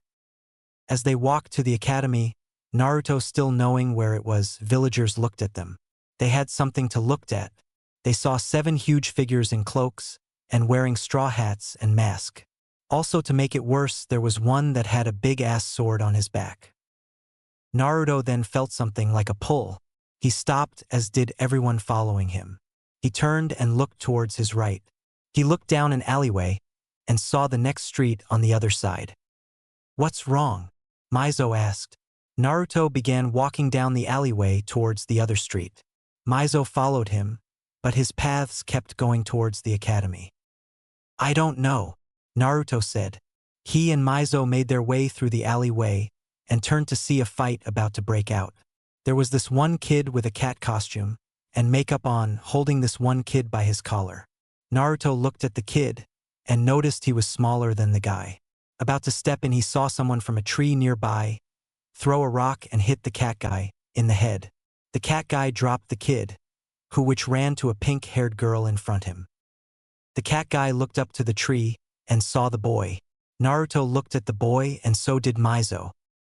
"Brother," Mizo said. "What was that for?" the cat guy asked. "People shouldn't pick on people smaller than them," Sasuke said. The cat guy smirked. "Come down here, so I can kick your ass." "Kankuro, stop before I kill you," someone said in the tree. Kankuro and the blonde girl beside him looked up at the tree in fright. Sasuke turned to see a red-haired boy behind him on the same branch. How did he get there without me detecting him? Sasuke thought. "I'm sorry, Gaara. I shouldn't have done that," Kankuro said. Naruto looked at the Gaara boy. "He is the kid I feel a pull to." Naruto then noticed the boy's chakra. "He has demonic chakra like mine. He must be a Jinchuriki," Naruto thought. Naruto just began to walk away back down the alley, as he saw the people he was watching leaving. Mizo stood at the edge of the alleyway, still looking at her brother. "I'm so sorry, Sasuke," she thought. She turned saw Naruto walking back towards the other street and ran to catch up with him. They both walked out of the alleyway and towards the academy. Naruto then laughed a little. "What?" Mizo asked. "Nothing, it is nothing," Naruto said. With his paths. His Naraka path, which is the body of Kisame, stood in front of the two Chunin in front of a door. "I told you we are not moving," one of them said. "I am telling you, just go ahead and release your Jinjutsu, or I will take my sword off my back and ram it so far up your ass that your gay friend over there will be horny," the path said, pointing at the other genin. Both of the genin looked frightened now and released the Jinjutsu on themselves, and the door, showing it to only be the second floor. The genin turned into two Chunin. "Thank you," the path said. Back with Naruto. Naruto smiled all the way to the academy. When they walked in the door, they started heading up the stairs to the third floor. When they got there, they saw Sasuke once more. They stopped and let Sasuke and his team talk to their sensei, which had gravity-defying hair and a headband covering one eye. Naruto noticed that the pink-haired girl from earlier was on his team. Konoha's copycat Nin. Naruto thought. Mizo looked at her brother and smiled. At least he was alright, but what about their mother? Once Sasuke's team went inside, Naruto and Mizo walked past the Leaf Jonin and walked inside. Every single one of the Jonin looked at them with confused glares. "Nice welcoming party, Naruto," Mizo said. "Also, if you haven't voted yet for a harem or no, then go to my profile and vote on my poll. Follow the instructions, thank you." Naruto smiled. They walked through the door to see all the genin about to take the test stare at them. They then all looked away and went back to their own business. Naruto looked around and saw his paths, which had their own corner. Mizo smirked because no one was around his paths, as though they were afraid of them. Mizo and Naruto joined his paths in their corner and waited. Mizo kept an eye on Sasuke until she saw something. "Naruto, look, it's the four-eyed bitch Orochimaru had with him," Mizo said, pointing towards a white-haired boy with glasses. Naruto turned and saw the four-eyed kid talking to Sasuke. Mizo was about to go over there, but her hand was grabbed by Naruto. "Don't, you'll blow our cover," Naruto said. Mizo stopped. She knew he was right, but she wanted to go beat that kid to death. "Fine, but I swear, if we ever fight him, I get to beat that kid to death," Mizo said. Naruto smiled and turned to see the Chunin examiner. "Hello everyone, my name is Marino Ibiki, and I will be your examiner for the first examen. Everyone grab a sheet and find a seat in the room behind me," Ibiki said. Everyone then grabbed a piece of paper and went to the tomb behind the man, where they were placed in random seating. Naruto was placed in the top row, while his paths were placed on every row. He turned and looked at Mizo, who was on the row down from him. He then took off his straw hat, as did his paths. Everyone who was in the room wanted to get a good look at their faces, but was disappointed when they saw their mask. When everyone was in the room, Ibiki began to talk. "Now for the first exam, you shall answer the 9 questions on your sheet of paper. The 10th question will be administered by me. Each team has 10 points. Every time you are caught cheating, your team loses 2 points. If you hit 0, then you are out of the exams. This test will be 45 minutes long. Begin." Naruto was now confused at Ibiki's instructions. He looked down on his own paper to see questions. He looked at the questions and found out they were impossible to answer. "What the fuck? I can't answer these questions. The only way I could do this is to cheat. That's it. He wants us to cheat to see our information gathering skills without getting caught," Naruto said. He then looked around and saw Mizo was already writing down answers. She must be copying off of someone that knows them. There must be people they have set in the room to have the answers on their sheet for us to cheat off of, Naruto thought. Naruto put his hand on his desk, and there was a small puff of smoke barely noticeable. When he lifted up his hand, there was a tiny little bird with Rinnegan eyes. He then sent the summon to Mizo to get the answers from her. He looked at Mizo, who had just seen the summon. Mizo knew what he wanted and let the summon see her paper. Naruto, being able to see through the eyes of the summon, copied the answers on his sheet of paper. He then got the summon to come back. He ripped off a piece of paper from the test and wrote on it. He then sent it with the summon back to Mizo. Mizo got the message and looked at it. "How did you get the answers?" the note said. Mizo then wrote down her reply and sent it back with the summon. Naruto got the note and read it. "I already knew the answers, didn't you?" Mizo said in the note. Naruto mad now sent back a reply. Mizo read the note. "Smartass," Naruto said in his reply. Ibiki looked at the clock and noticed time was up.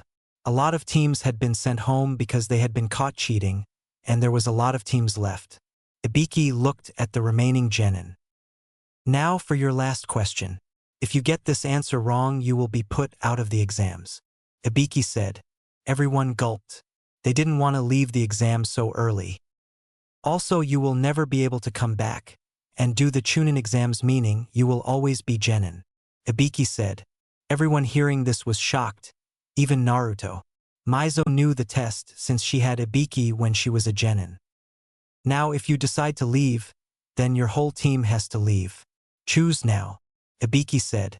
Everyone looked at each other. Naruto then saw Sasuke look at Sakura. You could tell she was feeling the pressure. "I know Kiba won't be able to answer the last question," she thought.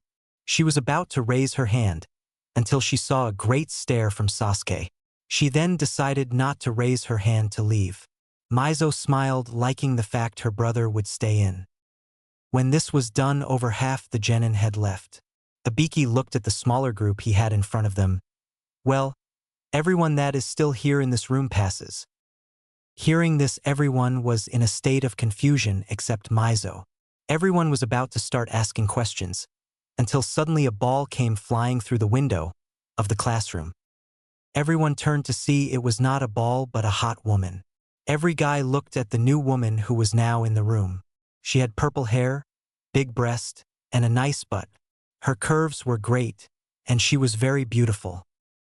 "My name is Anko. I am your second examiner. Please make your way to Training Ground 44. The next exam starts in 1 hour," Anko said. She then disappeared into smoke, and all the guys' eye candy were gone. "You heard her. Get moving," Ibiki said. Naruto got back with his paths and Mizo, and they headed towards the training ground. They knew that the training grounds went in number order, so they just followed each number. When they finally arrived at the training ground, everyone was amazed at what they were looking at. In front of them was a huge forest with a tall gate around it. Every genin went to where they saw the Anko women and waited. Mizo touched Naruto's shoulder and whispered in his ear, "Orochimaru's here. I can feel him." Naruto nodded, saying that he heard her. They then waited for everyone to arrive. When Anko saw that it has been an hour, she looked at the genin. "All right, you maggots, this is Training Ground 44. It is known as the Forest of Death, for obvious reasons. Each team will one of these scrolls." She held up a scroll with the kanji for earth, and one with the kanji for heaven. "You will either get an earth scroll or a heaven scroll. To finish this part of the exam, you must have both scrolls at the end. Once you go into the forest, you will try and get the other scroll you do not have. Once you do, you will go to a tower that is in the direct center of the forest.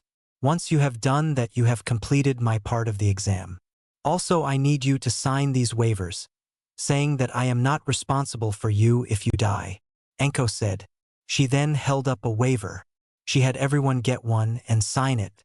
Naruto just made up names for each of his paths. Once everyone was done signing the waivers, Anko looked at them.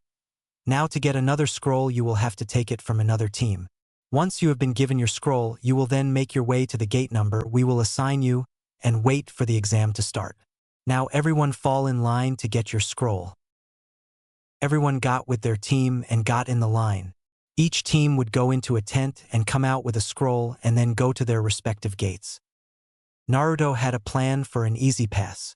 He leaned over to Mizo. "Okay, one of my path's teams will get a different scroll than us. What we will do it take their scroll and then look for your brother. Orochimaru said he would be making his move during this exam, so we have to stop him. Naruto said. What about the other path team? Mizo asked. I have already thought about this. I have made a Kagebushin of my animal path and put it in the paths team. I then sent the original animal path back to Konoha, so when we get the scroll one of my paths team, I will then summon all my paths back to the village. Then it will just be you, my path I'll pick to be on our team, and me left. Naruto said. Mizo thought over the plan and thought it was a great plan. What will the paths do in the village while they wait? Mizo asked. I'll have them search for clues about Orochimaru's invasion and where he might be hiding, Naruto said. Mizo nodded. Then Naruto's Deva path separate from the other paths and got near Mizo and Naruto. He was now on their team. Naruto and his team walked into the tent and got their scroll. Here is a heaven scroll, and you will be at gate 16. The Chunin said, handing them their scroll. Naruto and his group head out of the tent and went to their gate. The other paths, which made up two teams, got their scrolls and then headed towards their gate. One of my paths teams got an earth scroll. We will meet them quickly in the forest to get their scroll, and then my animal path will summon them back to the village to start looking, Naruto said. Mizo nodded and turned towards the gate. I can't wait to murder that snake, Mizo said. If he shows up in there, can you lead us to him? Naruto asked Mizo. Of course I can. I would know his chakra anywhere, Mizo said. If for some reason we need help, I'll summon my paths back except for my animal path, so just in case it can summon them back to Konoha, Naruto said. Suddenly there was a big boom, and the gate in front of them opened. It was time for them to go and meet up with the path teams. Naruto, Mizo, and the Deva path quickly jumped into the gate and began to head towards the teams. They heard screams of terror and pain in the first 5 minutes of them being there, but they still headed towards their objective. They soon met up with the path teams and carried out the plan, and now it was just Naruto, Mizo, and Naruto's Deva path left. Naruto put both of the scrolls in his pocket, and he looked at Mizo. He saw something that he had never seen before. There was a huge bug on her back. Mizo, there is something on your back, Naruto said, about to kill it. Before he could, the bug bit her on the neck and knocked her out. Shit, Naruto said, and he killed the bug and caught Mizo before she hit the ground. Her body began to turn blue, and she began to shake. Naruto picked her up in his arms and began to run to find shelter. Don't die on me. If I bring you back, I won't have the strength to do much, Naruto said. He found a cave and went inside of it. He sat her down and got a scroll out. He wiped blood on the scroll and a 10, and bed came out. Naruto laid Mizo on the tent. He walked about 10 yards away and put his hand on the ground. Shinra Tensei, he said. Suddenly a huge crater appeared in the earth. He then began to run through hand seals. Water release, water wave, Naruto said. Suddenly water appeared out of thin air and rushed into the crater, making a pond. Naruto took cloth out of his pocket and dipped it in the ice-cold water. He wringed it out and went over and put it on Mizo's forehead. She had stopped seizing, but was now barely breathing. He put his head on her chest and heard her heart going into overdrive. The bug must have given her some poison. I have to get it out quickly, Naruto thought. He flipped Mizo over on her back and took off her cloak, so she was now in a tank top. He looked at the bite mark, which was now huge and purple. He then took out a kunai and cut the bite, stuck his mouth on it, and began to suck her blood. When he got enough in his mouth, he would spit it out. Once he did this a few times, he stopped. He looked down and saw a purple substance flowing out of her body. That must be the potion, Naruto thought. He then bandaged the small cut and turned her back over. He put his head back to her chest and heard her heart going back to normal. She was going to be okay. It'll take her a few days to get back up and running. Hopefully Orochimaru doesn't show up until then, Naruto thought. He looked upon Mizo and frowned. He almost lost her. If it wasn't for being out in the world, and traveling and learning a couple medical things, she would have been dead. I almost lost her. I can't lose her. She's my only friend, Naruto thought. Mizo sat there still sweating and knocked out cold. He got the Deva path to go out and hunt for food. Took the path a while, but it brought back a boar. The path then scraped the skin off and cooked the meat. Naruto and the path eat, while Naruto just filled a cup he had carved from some wood with the water from the pond, and gave it to Mizo every so often. He would also change out the rag. This might set back our plans, but if worse comes to worse, I'll go and find Orochimaru, and leave the Deva path here to watch her. Naruto thought. He knew Orochimaru's chakra enough so that he could sense it if he tried. But a little help will work, Naruto said. He ran through hand seals and said, Rain Tiger at will technique, Naruto said. He put his hand to the ground, and a seal appeared. Suddenly it began to rain outside. The rain droplets were infused with Naruto's chakra. So every time the rain hit a person in the forest, Naruto could find the. When the rain came down, it hit every animal and every ninja in the forest. Naruto could practically see the forest in his mind. He sat beside the bed which Mizo was on and waited. 3 days later, Mizo had gotten better, but still had not gained consciousness.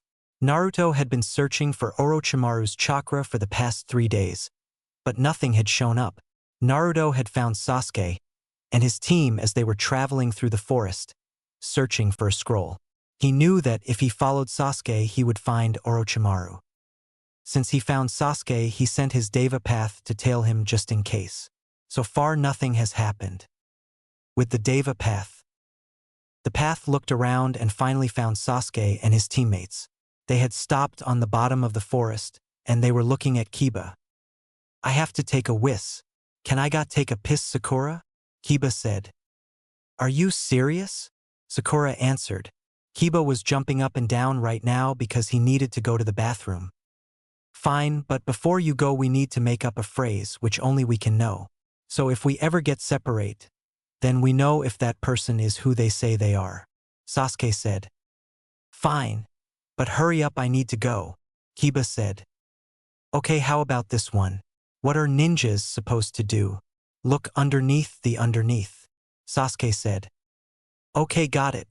I'm going to the bathroom, Kiba said, running into the bushes. Sakura had a look of disgust on her face, but it was quickly gone. Suddenly there was a big gust of wind. Naruto used chakra to stick to the tree, while Sasuke and Sakura were thrown to the ground. They each got up and rubbed their heads. Kiba came out of the bush rubbing his head too. Damn, what was that? Kiba said. Sasuke looked at Kiba. What is the phrase? Kiba looked at Sasuke and smiled. What are ninjas supposed to do? Look underneath the underneath. Suddenly Sasuke threw a kunai at Kiba. What the hell, Sasuke? Kiba said. You're not the real Kiba. The real Kiba would never have remembered that, Sasuke said. Kiba then smiled and a long tongue came out of his mouth. Suddenly Kiba's body changed to that of a grass-neen woman. Kukukuku, you got me, Sasuke, the woman said. Back with Naruto. Orochimaru is here, Naruto said. Naruto looked down at Mizo to see her still asleep. He couldn't leave her alone by herself, even if he put a genjutsu on the cave they were in. I have to summon my paths, Naruto thought. He got a few feet away from Mizo and smashes his hands towards the ground. Suddenly appearing out of smoke, the paths that were summoned by the animal path earlier were now there. They quickly turned and ran out of the cave to go help the other path. Naruto ended his rain jutsu that he had on the forest, so the sun came out. With the Deva path. The path looked down upon the grass ninja that just let down her genjutsu. It quickly jumped down from its perch in the tree, in between Orochimaru and Sasuke. Surprised faces looked at the Deva path that was now in front of Orochimaru. Go run, I'll hold him off, the Deva path said. Sasuke, not knowing who this person was, grabbed Sakura and jumped out of sight. Orochimaru quickly let the skin that he stole from the grass ninja down to show his true pale face. Orochimaru tried to jump after Sasuke, but was stopped. Bansho Tenin, the Deva path said. Suddenly Orochimaru was pulled by an invisible force towards the path. Orochimaru, not having time to react, turned and saw himself getting closer to the path fast, and was punched in the face, and was suddenly sit flying backwards into a tree. Orochimaru slowly got up and looked at the masked path. "Who are you?" Orochimaru asked. "I am the one who you almost destroyed in your base," the path said. Suddenly Orochimaru's eyes widened in fear, because he knew the power of this man. "I thought I killed you when I blew up that base," Orochimaru said. "I guess not. You shall not make it out of here alive, Orochimaru," the path said. "That's what you think, hidden shadow snake hands," Orochimaru said. He held up his hands and snakes flew out of his sleeves at high speeds heading towards the Deva path. "Shinra Tensei," the path said. The snakes were blown backwards as well as Orochimaru into the air. Suddenly Orochimaru turned into a poof of smoke. "Down here," Orochimaru said. The path looked down to see Orochimaru's head stick out of the ground. Orochimaru quickly opened his mouth and a large sword shot out of it heading for the path's body. The path couldn't move quickly enough and he was stabbed in the right shoulder. Since the sword kept on coming out of Orochimaru's mouth, the path was sent flying into a tree, where he stopped, but the sword didn't. It went straight through his shoulder into the tree. The sword hilt came out of Orochimaru's mouth. Orochimaru's body came out of the ground and grabbed the hilt and pushes on it, making the sword go into the path. The path cringed in pain. "Kuku, it seems like you are not as powerful as you think you are," Orochimaru said. The path looked up at the snake and held his hand out.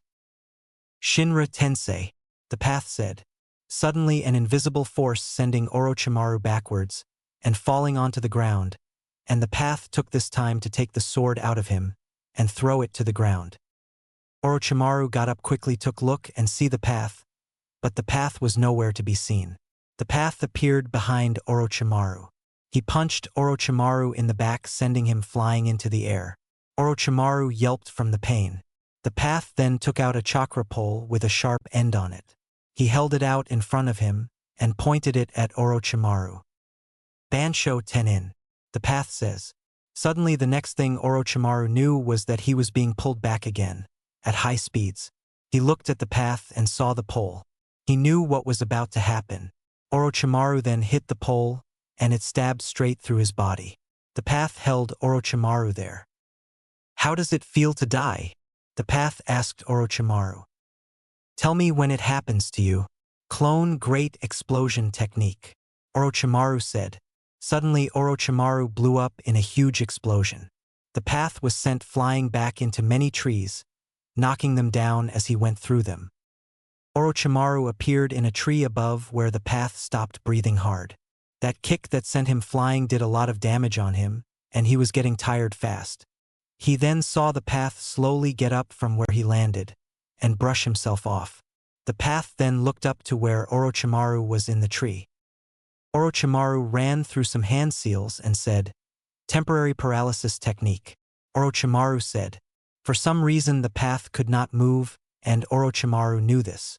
Orochimaru quickly jumped down from the tree and quickly ran over to stab the path in the heart with a kunai. Orochimaru swung the kunai at the path's heart, but it was quickly stopped when the path could move again. The path grabbed Orochimaru's wrist and shoved his palm into Orochimaru's stomach. "Shinra Tensei," the path said. Orochimaru was then sent back by an invisible force, but instead of flying alone, the path kept hold of Orochimaru and flew through the air with him. The path delivered punches after punches to the face of Orochimaru through their flight. Orochimaru gaining back his breath, he turned the path around, and so the path was on the bottom. Orochimaru punched the path in the face, sending him flying straight towards the ground.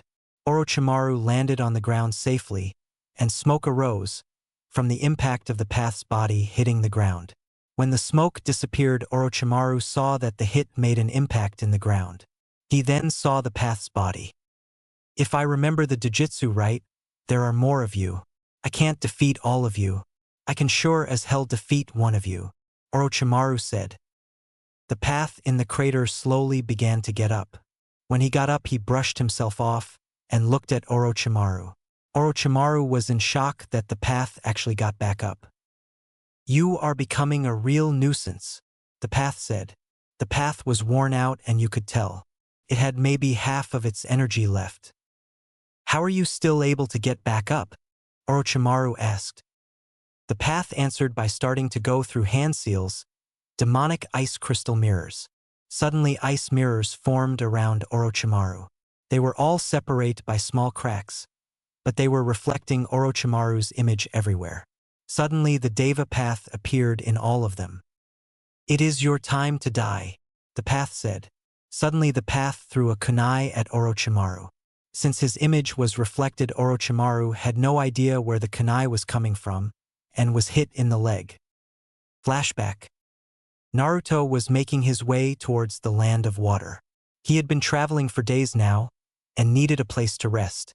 He sent his paths out to search for a place to stay, and they quickly found lodging at a nearby hotel.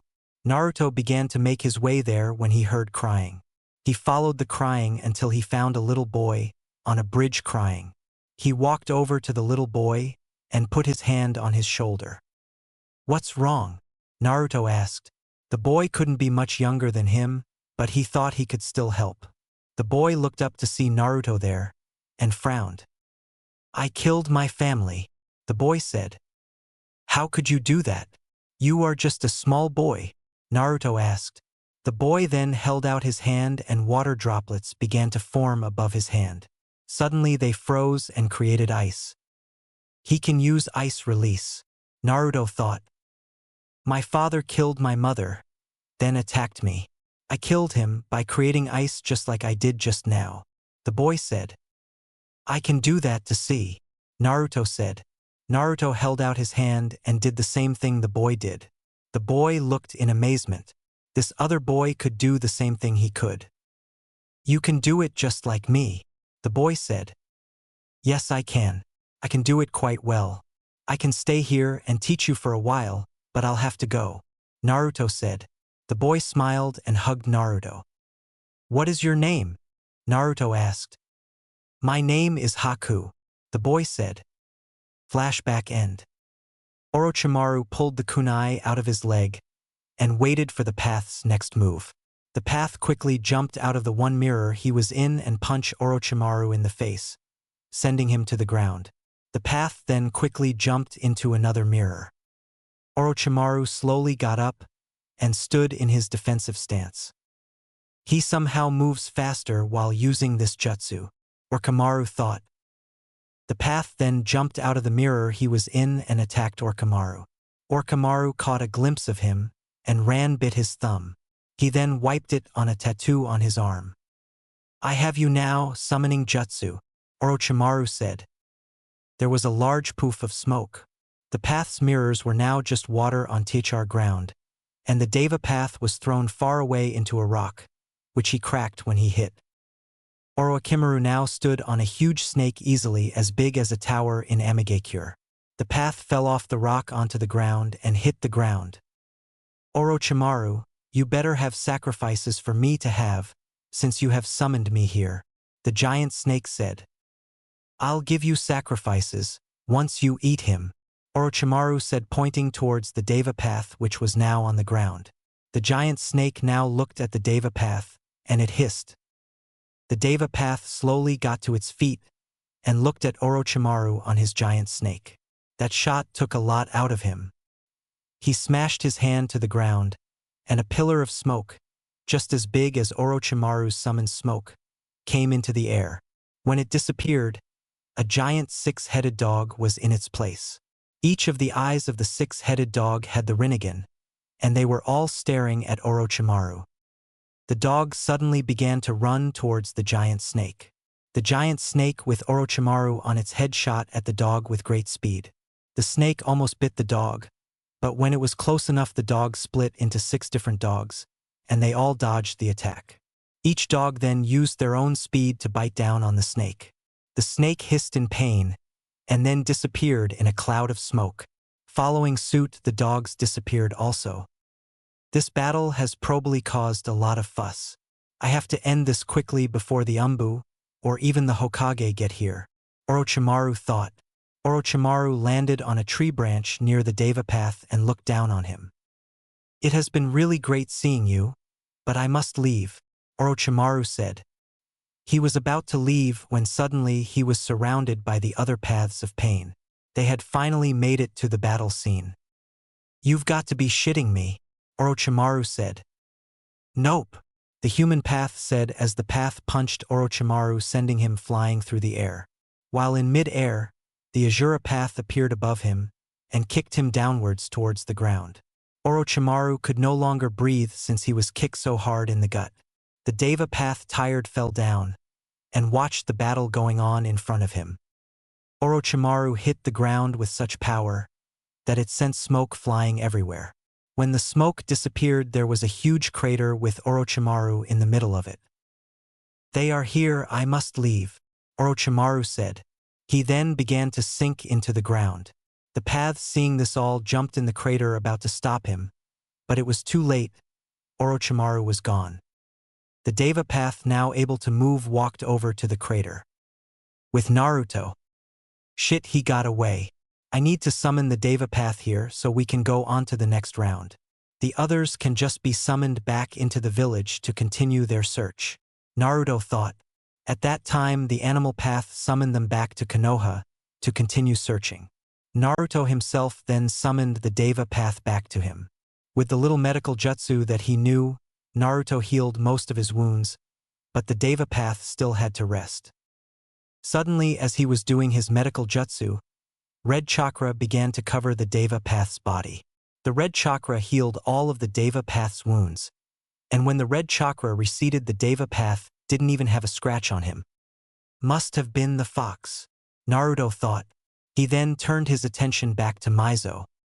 He changed her towel and laid it down on her forehead. I wonder if the fox will do the same thing to Mizo, if I allow it to, Naruto thought. He then turned Mizo over on her back and began to do some medical jutsu. Suddenly, like before, red chakra began to envelope Mizo. It healed the wound on her back, and Naruto was now surprised. Mizo then began to open her eyes. What happened? Naruto looked at Mizo happily. You were bitten by a poisonous bug, it almost killed you, but I got the poison out quick enough before it could do any real-time damage, Naruto said. Mizo then remembered feeling a lot of pain in her back, and then blacking out. How long was I out? She asked. 3 days, Naruto said. She then remembered Orochimaru. What about Orochimaru, has he come yet? She asked. Naruto then proceeded to tell her about everything that took place while she was bedridden. She had a look of disappointment on her face, because she wasn't able to fight the snake. She looked down at herself and noticed she was wearing her tank top, showing her cleavage. She got up quickly and grabbed her cloak. She then put it on, embarrassed about what she was wearing. She then began to head towards the cave's exit. Naruto got up. You shouldn't be moving right now. You just got better. We will rest here for the night, and then we can go to the tower tomorrow, Naruto said. Mizo knew he was right, and went and laid back on the bed. She looked over at Naruto and frowned. Where will you sleep? Mizo said. I can sleep on the ground, it is no problem, Naruto said, smiling. Mizo, not wanting him to sleep on the ground, said, Why don't you come and sleep in the bed with me? Realizing what she just said, she blushed. I mean, if you don't want to, that's fine.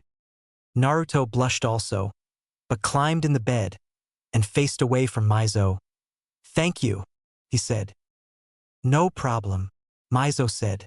They both then went and headed off to sleep. Before Naruto went to sleep, though, he had his Deva path put a genjutsu on the cave so no one could come in. The next morning, Naruto slowly opened his eyes to see bright sunshine. He looked up and saw something he didn't expect. He saw Mizo on top of him, sleeping on his chest. He blushed and looked at the sunlight hit her face. She slowly began to move and she finally moved and looked at Naruto in the face. She then looked and saw she was sleeping on him, and blushed. They quickly jumped out of the bed and turned away from each blushing. "I'm sorry, I didn't mean to," Naruto said. He turned towards Mizo, who was now looking at him, and they both blushed again. "It's fine. Just don't do it again, all right?" she said. He smiled and scratched the back of his head. "Of course no, Mizo-chan," Naruto said. "Mizo-chan, I like the sound of that," Mizo thought, thinking of the way Naruto's muscles felt. Naruto looked out of the cave and saw the sunlight. He turned to Mizo and said, "We have to go if we want to get settled in at the tower. We only have a day left if I remember. I think that's what it said in the waiver," Naruto said. They got over their embarrassed states and packed everything up into storage scrolls. His Deva path released the genjutsu on the cave, and they headed out towards the tower. They reached the tower in very little time and entered it. They made their way through the corridors inside and found the main office. They went inside and looked around. There was a woman sitting at a desk which looked up and saw them. "Do you have both of the scrolls?" the woman asked. Naruto took out both of the scrolls and showed the person at the desk. "Well, tomorrow you will meet with the others who passed the test in the testing room at 5 p.m. Here are your room keys to stay the night. Good luck in the next round," the woman said, handing them each a key. She then took the scrolls from Naruto and gave them a map to tell them where everything is. She showed them where their rooms were located, and they were off on their way. Naruto and the Deva Path shared a room together, while Mizo, being a girl, got her own room, since she was the only one from her team. They decided they would meet up with each other in the cafeteria they had in the tower in an hour. Once they found each other, they went to the cafeteria. Once they walked in the doors of the cafeteria, all eyes were on them. They looked around and saw a lot of the people they saw from before. They saw the team with the redhead boy named Gaara, and then they saw Sasuke's team. "Looks like my little brother made it," Mizo thought. They each got their lunch and sat down at a table far away from everyone. Every time they would take a bite, they would lift up their mask, but then put them down so no one could see their faces, even the Deva Path eat. Once they were done eating, they left the cafeteria just as they had entered it, quiet. Before they left the cafeteria, they felt a huge amount of killing intent. They turned and saw the kid with the glasses. "There's the bitch. Seems like Orochimaru got him through," Mizo whispered to Naruto. They then left to go to their separate rooms. This was the first time in a long time Naruto could get some sleep without worrying about someone coming in the night and killing him. He decided that he would go to sleep now, even though it was early in the afternoon, so he could be well rested for tomorrow. He sat in his bed for a while and thought about the events that had occurred yesterday. He had lost Orochimaru, and now he had no idea where he was. This was bad, but he knew the snake's plans, so all he could do now is sit back and wait for Orochimaru to make his move. Naruto chapter start. Naruto opened his eyes to see the ceiling of his room. He turned to the side to see his Deva Path sleeping on the other bed. He did not want to think about anything right now, so he just went to the bathroom and got a shower. When he got out, he got a scroll and unsealed his bathroom things. He took care of himself so he smelled good, and also so his teeth would be cared for. He put on his cloak and his mask, and then took control of the Deva Path on the bed next to his. The path got up and followed him to the cafeteria, where he met Mizo, who was already eating. Mizo looked up at them and smiled. "Glad to see you guys are awake. Yeah, let he and I go get our food real quick. We will be right back," Naruto said. Mizo nodded, saying okay, and Naruto and his path went to go get their food. Naruto came back to the table where Mizo was sitting and sat beside her. They quickly were done eating like last time and were out of the cafeteria before most of the other genin were up. Then they all went to Naruto's room. Here they began to talk about what was going to happen today. "Mizo, you have done this exam before. What will be their next exam?" Naruto asked. "With this many genins still left, they will probably hold preliminary rounds," Mizo said. Naruto looked at her confused. The preliminary rounds are when they randomly select two people to go one-on-one. The battle is refereed by a jonin, and they fight to see who gets to go to the finals. Maizo said. Really now, this creates a problem. Naruto said. What is that? Maizo asked. I can't have my path being seen. Orochimaru or his subordinates will notice him, and will get suspicious. Is there any way I can get my path out of the exams, and have it not affect us? Naruto asked. Maizo thought about it for a second. You can send your path down to the main office where you can ask to be taken out of the exams. They will have no choice but to let you out of the exams. It won't affect us since now we are at this stage. It is every man for himself, she said. Naruto, knowing this information, sent his path down to the main office as quick as possible to get out of the exam. Everything went according to plan, and his path was out of the exam. They then had someone begin to escort him back to the village. It worked, Naruto said. Oh yeah, I almost forgot. Have you found any clues in the village? Maizo asked. No, I haven't. Since I fell asleep, they had to find an inn to stay at. They are beginning their search now though, Naruto said. Oh Naruto, about the other morning, when we woke up in the cave, Maizo said.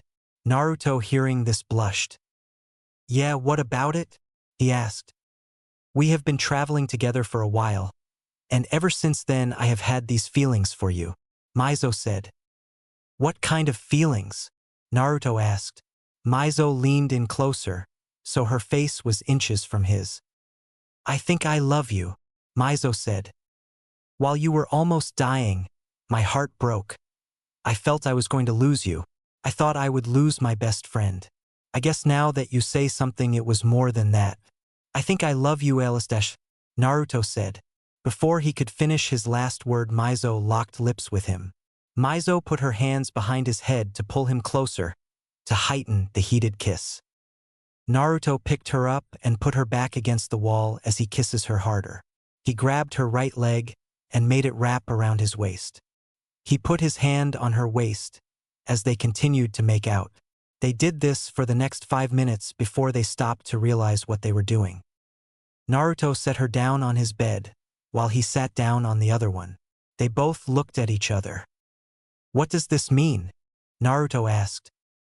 I think it means we both have feelings for each other beyond friendship, Maizo said. So does this mean we are dating? Naruto asked. Maizo came in closer again and sat in his lap. She wrapped her arms around his neck and got close to his face. Not if you don't want to, she said. I think I love you, Maizo, and I know we are getting to this quick, but will you be my girlfriend? Naruto asked. Maizo smiled and kissed him hard. She then stopped and smiled again. So is that a yes or a no? You might have to do it again, so I am sure, Naruto said, smiling. She kissed him again. Their makeout session lasted for 30 minutes before both of them were sweating. We should stop for now and worry about tonight's rounds, Maizo said. Naruto, about to pout, knew she was right. They then began to go over what might happen tonight during the preliminary rounds of the exams. When they went to go for the second exam, they saw every team that passed. There was a team from Kumogakure, Sand, Sound, and 4 teams from Konoha. They all got into the bunch and waited for everything to start. The genins would not be quiet because they were too anxious. Please be quiet while the Hokage explains the conditions of the preliminary matches.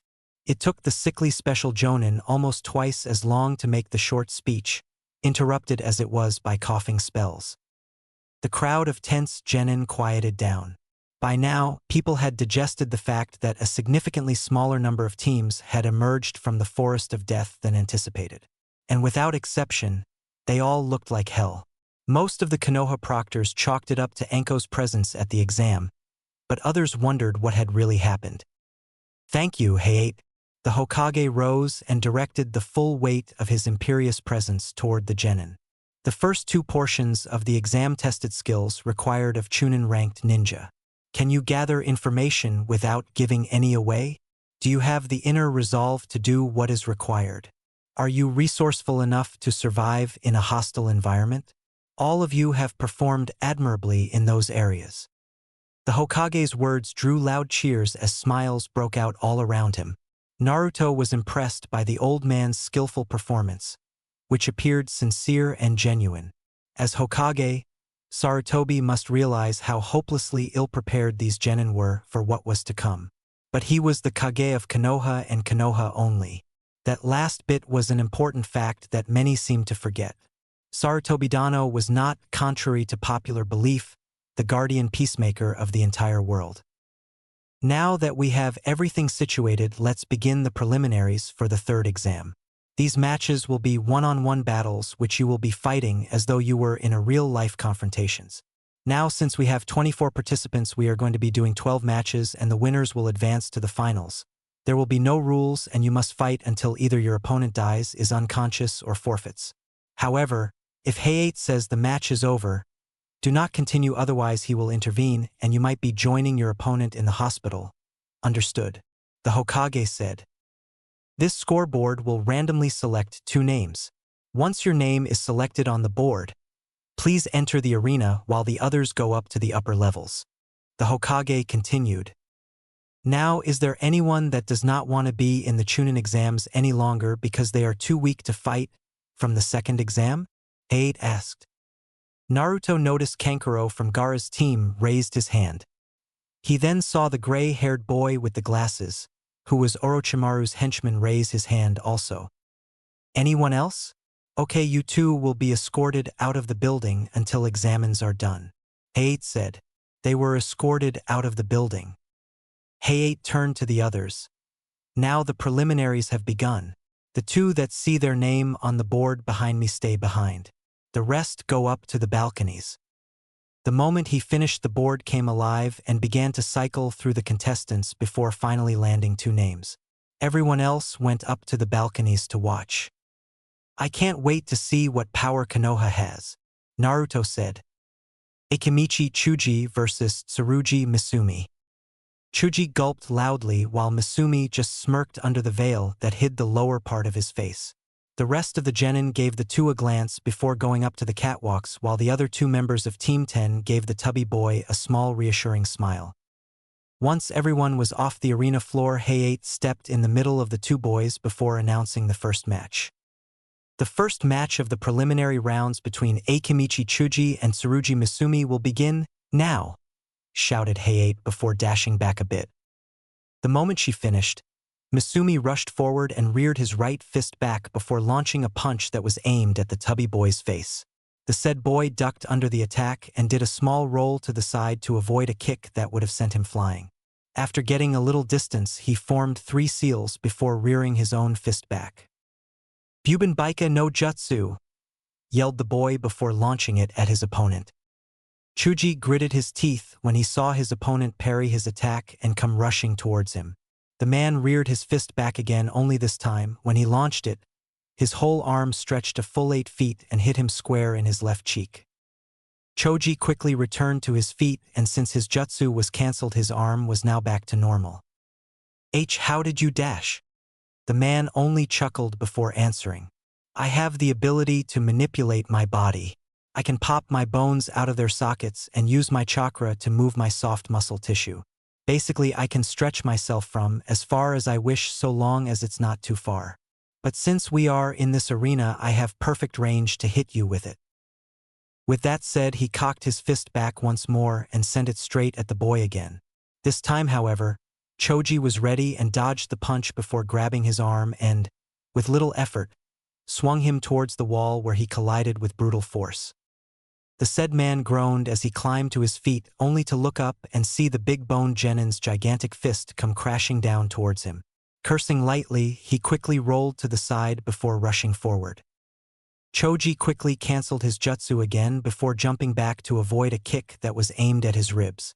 After that, he channeled chakra into his leg, and it grew just as big as his arm previously was, and sent his own kick that slammed into the man's chest, which sent him flying across the ring.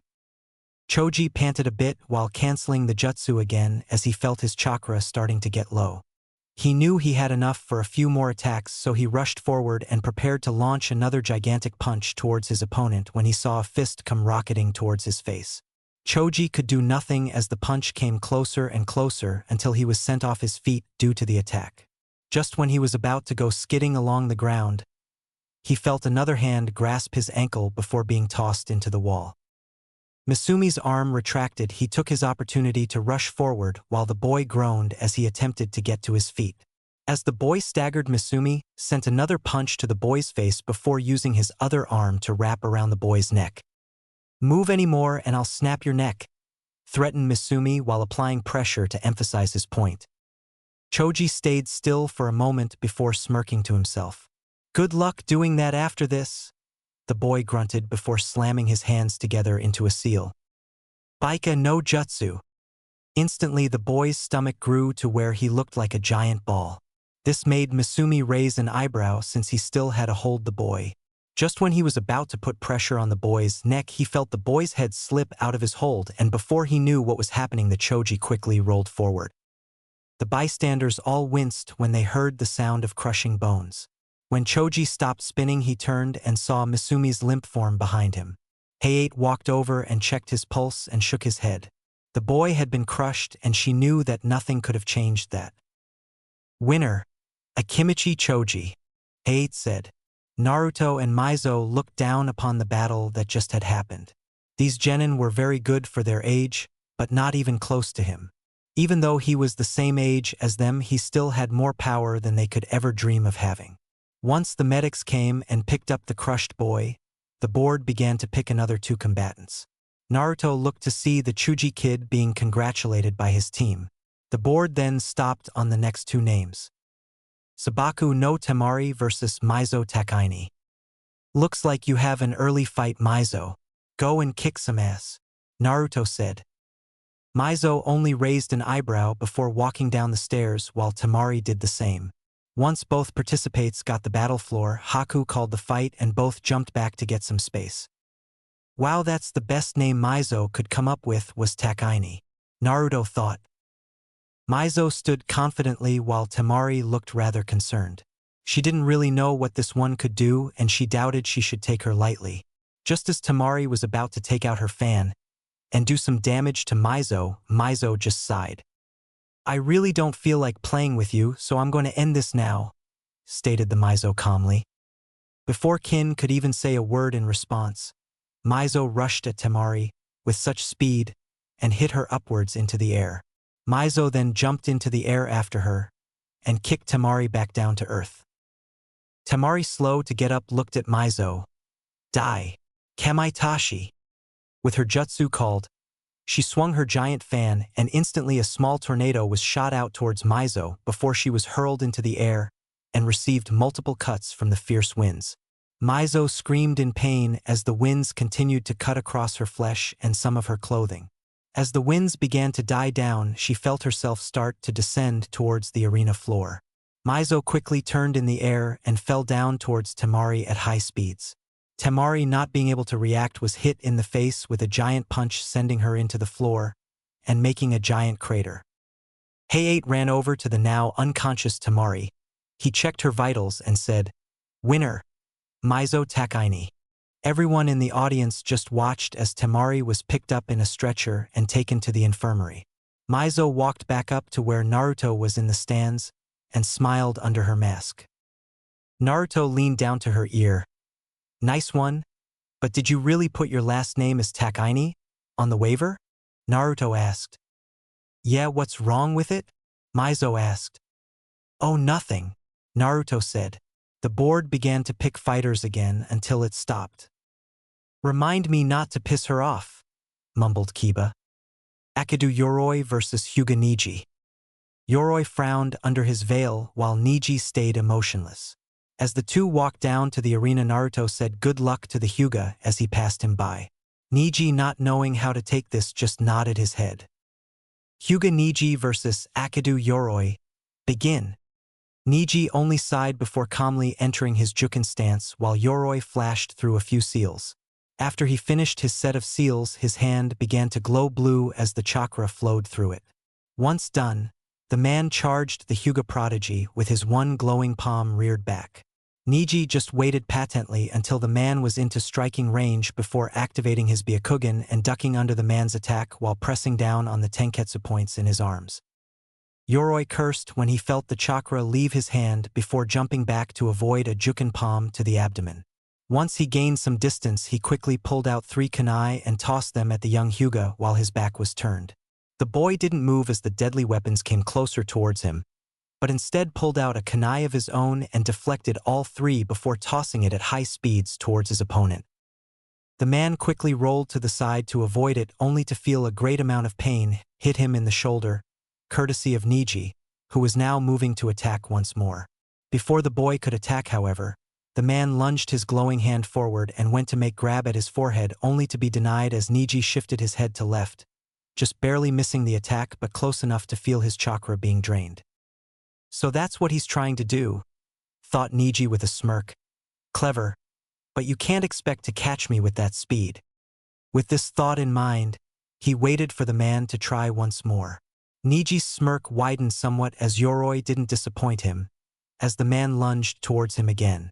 Just when Yoroi thought he had him, Niji quickly grasped his wrist before pressing down on 3 Tenketsu in the man's other arm. He watched in satisfaction as chakra stopped flowing into Yoroi's hand. Before his opponent could even think of retaliating, Niji dealt a palm to the man's abdomen, causing him to cough up blood. The last thing Yoroi saw before he went into unconscious was the sight of Niji's cold, white, pupilless eyes boring holes into his skull. Winner, Hyuga Niji, announced Hayate before calling over the medics. Tenten versus Baiku Mino. Tenten couldn't help but grin at finally getting her shot. In her eagerness, she simply leaped over the railing before landing on the arena floor. The boy looked about a few years older than she did. He looked about 5'2" and had seemed to be well fit. He had dark brown hair with matching brown-colored eyes. He was currently wearing a black short-sleeved shirt with his left arm hidden in a long loose sleeve that was stitched to the shirt. The man also wore black shinobi pants with matching ninja sandals. But what really caught Tenten's attention was the wakizashi that was strapped to the man's back. Tenten versus Baiku Mino, begin. Tenten leapt back as Haku announced the fight's beginning. When she felt she had some good distance, she noticed that the Baiku had yet to move. She raised an eyebrow at this before pulling out 2 shuriken and tossed them at her opponent. The genin remained still until the last moment before unsheathing his wakizashi quicker than most could see and deflecting them before returning the sword to its sheath. Okay, this isn't good, thought Tenten as she pulled out more shuriken and kunai from her pouch. As she went to toss them, she saw him unsheath his sword again before he rushed her while deflecting the projectiles as he went. Once he got into striking distance, he went to slash Tenten in half only for her to duck and attempt to sweep his feet out from under him.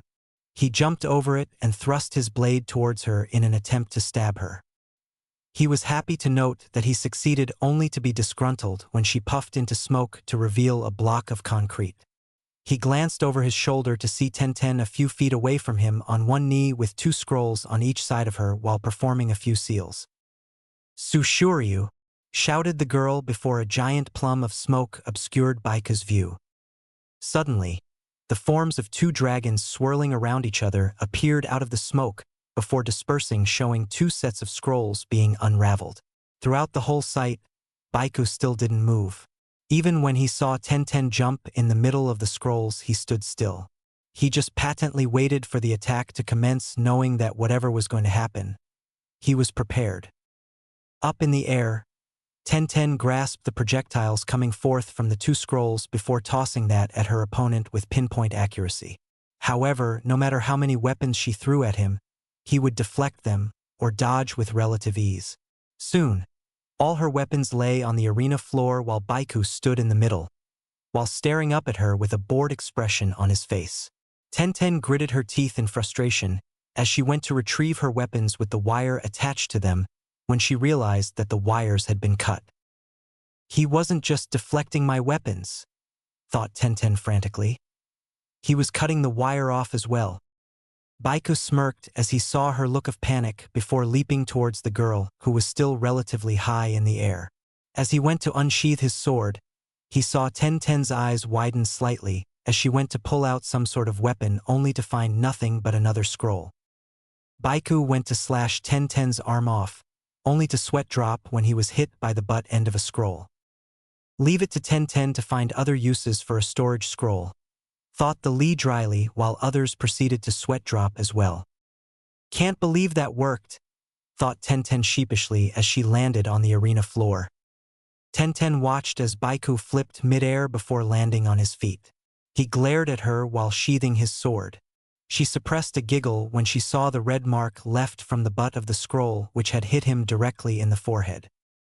"You can't win now," he said calmly while rubbing his forehead. "You used every throwing weapon in your arsenal, if that scroll had anything to say about it." "Well, I'm willing to prove you wrong on that one, friend," shot back the girl. With that, she quickly pulled out her last scroll in her pouch and unraveled it while adding chakra to activate the seal that contained her weapon. With a small puff, a katana with a red sheath with a matching red hilt appeared from the scroll. She quickly grasped it before unsheathing her blade, all the while glaring at the boy in front of her.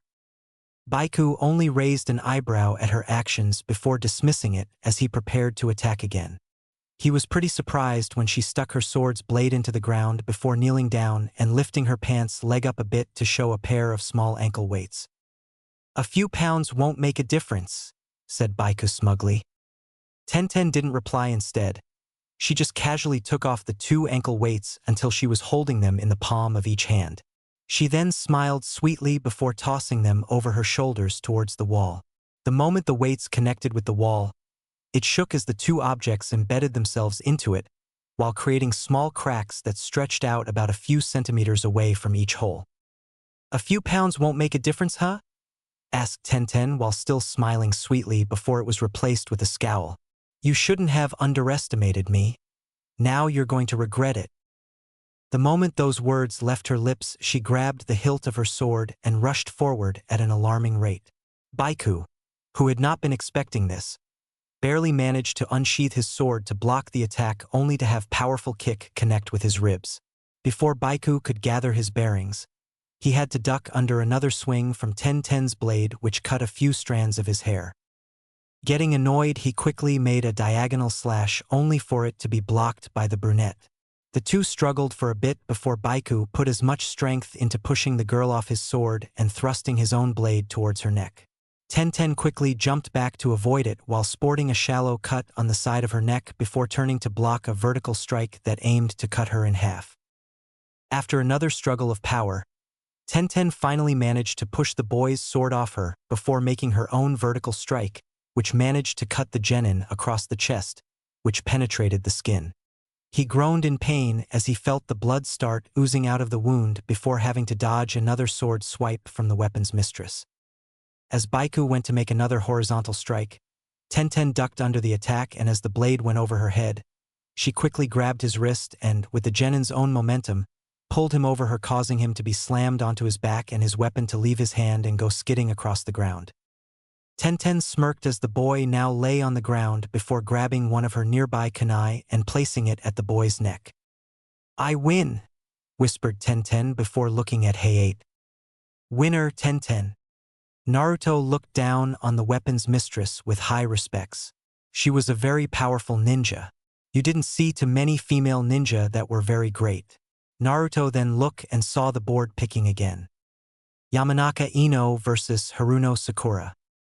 The match went by rather quickly, neither of them winning because they ended up doing a double knockout. Naruto looked down upon ninja like them. They had no power whatsoever and they still tried to call themselves ninja. Naruto looked to the screen to see who would be next, and hopefully they wouldn't cause such a disappointment. Nara Shikamaru versus Huna Hyuti. "Oh crap," groaned Shikamaru as he eyed the brown-haired genin. "Don't worry about it. At least it's not Sasuke you're fighting or someone else," said Choji reassuringly while eating a bag of chips. "Thanks a lot for that, Choji," muttered Shikamaru before adding, "Troublesome." Naruto laughed at this, and then looked towards the brown-haired kid over on the other side. He looked at their Kumo ninja sensei. Hyuti took a glance towards the Kumo trio sensei only to see him nod. Wordlessly, HTI jumped over the railing before walking into the center of the arena while Shikamaru took his time going down the stairs. Once he was in front of him, the proctor began the match and both fighters jumped back. As he leapt back, Shikamaru began to perform a few seals before stopping on the rat seal. Instantly, his shadow extended as it gave chase towards the silver-haired youth. The said man jumped away from the shadow as it crawled along the ground. As he continued to maneuver around the tricky shadow, Shikamaru pulled out 2 kunai before tossing them at Hyuti, hoping to lure him into his trap. However, Hyuti was no fool. He saw the wire that Shikamaru had added to the 2 kunai and cut them off as soon as he saw them. Though how he attached the wire without him noticing was something he didn't know. Just then he noticed that the boy's shadow was lurking towards him once more and forced him to maneuver around the damn thing once more. Shikamaru only smirked before canceling his jutsu and going into his equipment pouch and pulled out 2 round objects. Hyuti raised an eyebrow before his eyes widened in realization. Shikamaru only smirked before tossing both of the balls into the air towards Hyuti before the 2 exploded to cause a blinding light to engulf the whole room. When the room darkened once more, and everyone could see clearly again, they found that Shikamaru had stayed at the same spot, only his shadow was now connected with Hyuti's. "Kage no jutsu was a success," said Shikamaru with a smirk. Hyuti only raised his eyebrows once more before asking, "Tell me, what does this do to help you beat me?" Shikamaru only turned his head to the left and Hyuti did the same. When he looked, he saw a kunai embedded into the ground about 27 inches beside his foot with an explosive tag attached to it. Shikamaru then turned his head to the right and it showed another kunai with an explosive tag on it about 16 inches from his right foot. "After I threw the flash bombs, I tossed those to each side of you. Now all I have left to do is do a simple seal, and those 2 explosive tags will go off immediately." Hyuti could only sigh as he accepted his loss. He was supposed to be a spy, and that meant that you had to do things you didn't like to do. Sure, he could beat the kid, but in order to keep himself out of suspicion, he had to play along. So, with another sigh, he spoke, "You win. Winner, Nara Shikamaru. That is a true ninja right there. You don't have to be fancy with your ninjutsu or taijutsu. You just have to outsmart your opponent. He will definitely make Chunin," Naruto said out loud for everyone to hear. Everyone looked down on Shikamaru coming back up the stairs. They thought the same exact thing. Ni Yujito versus Abumi Zaku. Naruto looked upon the girl from Lighting Country and noticed something about her. He felt the same tug from her as he did with Gaara. She must have a demon sealed inside her, Naruto thought. As Yujito approached the center of the arena floor, she couldn't help but raise an eyebrow at her opponent. He was wrapped up from head to toe in bandages. The moment Hayate announced the fight, Yujito had dashed towards the boy, while the sound Nin raised his only good arm to point his palm in her direction before blasting a small wave of air towards her. The attack collided only to be replaced by a block of concrete and forcing the boy to look around frantically. "Where did she go?" asked Zaku to himself as he looked around in every direction. He was answered by a quick kick to the head which caused him to go skidding across the arena until he stopped when he crashed into the wall. He quickly looked up to see that Yujito was once again nowhere to be seen. He hastily returned to his feet, only to feel Yujito's fist hit him directly in the stomach, causing him to gasp for breath. When he lurched forward, he felt her knee connect with his jaw, causing him to go flying into the wall while bashing the back of his head on it in the process. Yujito watched with disappointment as her opponent slid down the wall in a heap. He wasn't moving, but he was breathing, so she knew he wasn't dead. With a sigh, she turned to face the examiner only to hear the sound of someone chuckling softly. When she turned, she saw the boy was still on the ground with one palm aimed directly at her before she was hit by a strong gust of air pressure which sent her 9 feet across the arena. "Don't turn your back on the enemy, you bitch," spoke Zaku before slowly getting to his feet. He looked over at the woman he had struck before spitting some blood out along with one of his teeth. As the boy turned to walk away, he stopped dead in his tracks when he felt a bone-chilling wave of killing intent. He slowly turned his head to face the woman only to see her dark eyes glaring holes into his eye sockets. She glared at him as he struggled to breathe properly before flashing through 12 seals. Once Yujito finished her seals, jolts of electricity began to surround the blonde girl until her entire body seemed to glow with the electrical charge. "You know," she said calmly as she continued to glare at Zaku, "if you had stayed down, you could have avoided this. But now that you pissed me off, I'm just going to end this in the most brutal way I can." Once those words were spoken, she lifted her arm towards the frightened sound Nin before extending her middle and index fingers. As she did this, all the electricity that was once surrounding the woman began to form a tiny orb near the tips of the blonde's 2 fingertips. Once all the electricity was absorbed into the orb, which was now about the size of a baseball, she aimed at the boy before smirking. "Rai-tun, Rai Nami Tai Ho." Hardly anyone saw what happened.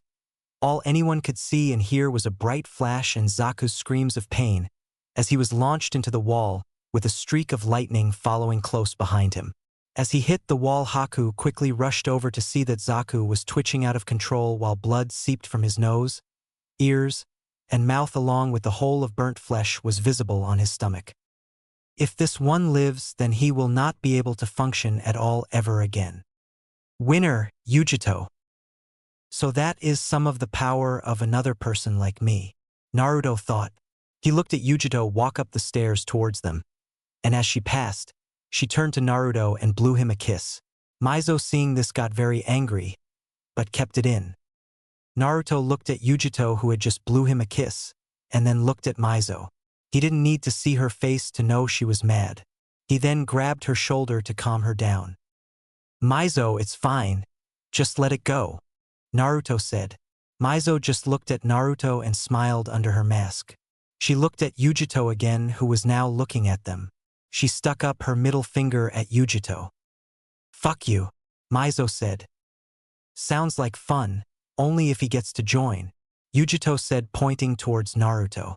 Mizo blushed under her mask, and so did Naruto. After that, Mizo just turned towards the big screen to see who would be fighting next. Hyuga Hinata versus Uchiha Sasuke. Naruto and Mizo looked at Sasuke, who started to go down towards the ground to begin his battle. Hinata looked at the board and tensed. Too bad Lee was hurt in the forest and couldn't compete. He would love this, Ten said. Naruto overheard this and wondered who Lee was. "Oh no, I have to face Sasuke," Hinata thought. Hinata then began to head down to the floor herself. They both met on the floor and looked at each other. Hayate looked at each of them and asked if they were ready. Both of them shook their heads yes. Hinata activated her Byakugan. "Hinata Hyuga versus Uchiha Sasuke. Begin," Hayate said, jumping back out of the way. Sasuke activated his Sharingan and attacked Hinata. He threw a punch at her head for her to sidestep out of the way. She threw a Juken strike at his stomach, which was dodged by Sasuke doing the Matrix. He shot back up like a rubber band and hit Hinata in the face. Hinata got hit, but acted like nothing happened. She threw another Juken strike at Sasuke, but it was also dodged. Sasuke tried and kick Hinata, but the kick was blocked. Hinata grabbed his leg and tried to Juken strike Sasuke in the leg.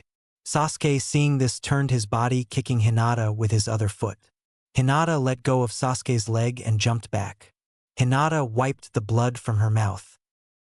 "If I get hit with one of those Juken strikes, it'll be done for. I'll have to keep this long distance," Sasuke thought. "I almost had him," Hinata thought. He knows that he will not be able to beat her in just purely taijutsu, Mizo thought. Sasuke then began to run through hand seals. "Fire release, great fireball technique," Sasuke said.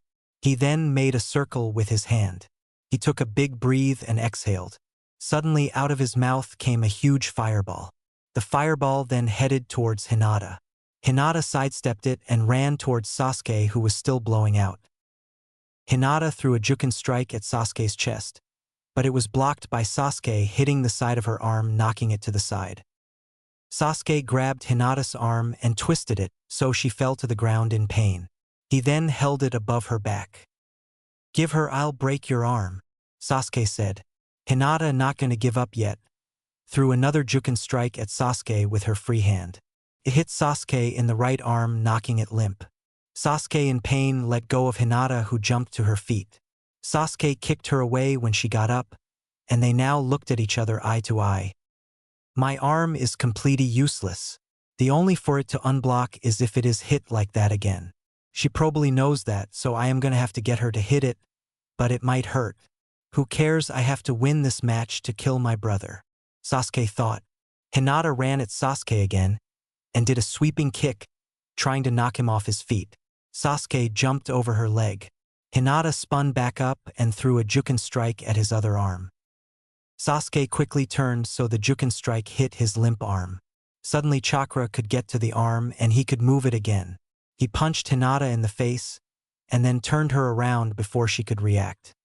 He grabbed both of her arms and pushed them upwards. Now this time no funny business. Give up or I break both of your arms, Sasuke said. He pushed upwards, causing pain in her arms, to show her. I give up, Hinata said. Heiei nodded. Winner? Sasuke Uchiha. That was very smart of Sasuke, he did very well, Naruto thought. Mizo and Naruto watched Hinata and Sasuke come back up to the balcony. Hinata was greeted by her friends, getting sorries. Sasuke, when he came up, was quickly congratulated. Suddenly the board made a sound, saying that it was choosing 2 more genin. The moment everyone's been waiting for. A broom Shino versus Yagura Naruto. Naruto looked at the screen and smirked. He never thought he would ever face a broom. He knew of their bugs and knew how to deal with them. Shino looked at the board also and no emotion reached his face. He just received good lucks from his teammates and he walked down to the battleground. Naruto turned to Mizo and smiled under his mask. Good luck, baby, Mizo said. I don't need luck, Naruto sang, cracking his knuckles. He then proceeded downstairs to the battleground. Naruto finally made it down to the middle of the field to see Shino was waiting for him. Heiei looked at each of them to make sure they were ready. A broom Shino versus Yagura Naruto. Begin, Heiei said. He jumped back watching the match begin. Naruto and Shino both looked at each other. Give up now, Naruto said. Shino's face, still emotionless, raised his hands. Suddenly bugs began to come out of his sleeves. The bugs flew into the air and surrounded Naruto. That's just nasty, Mizo thought. Don't let that weirdo kid scare you, Naruto. I love you, Yujito said. Naruto's sweat dropped, and Mizo turned to the blonde-haired girl. Shut the fuck up before I come over there and rip your pretty little hair out, Mizo said. Bring it, bitch, Yujito said. Back to the fight.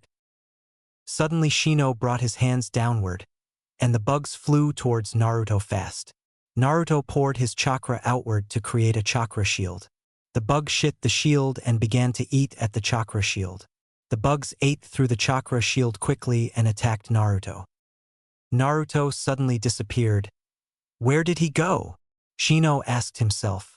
Like Naruto answered his question, he appeared behind Shino. He tapped Shino's shoulder. Hey, over here, Naruto said. So fast I didn't even see him move, Kakashi said, Sharingan blazing.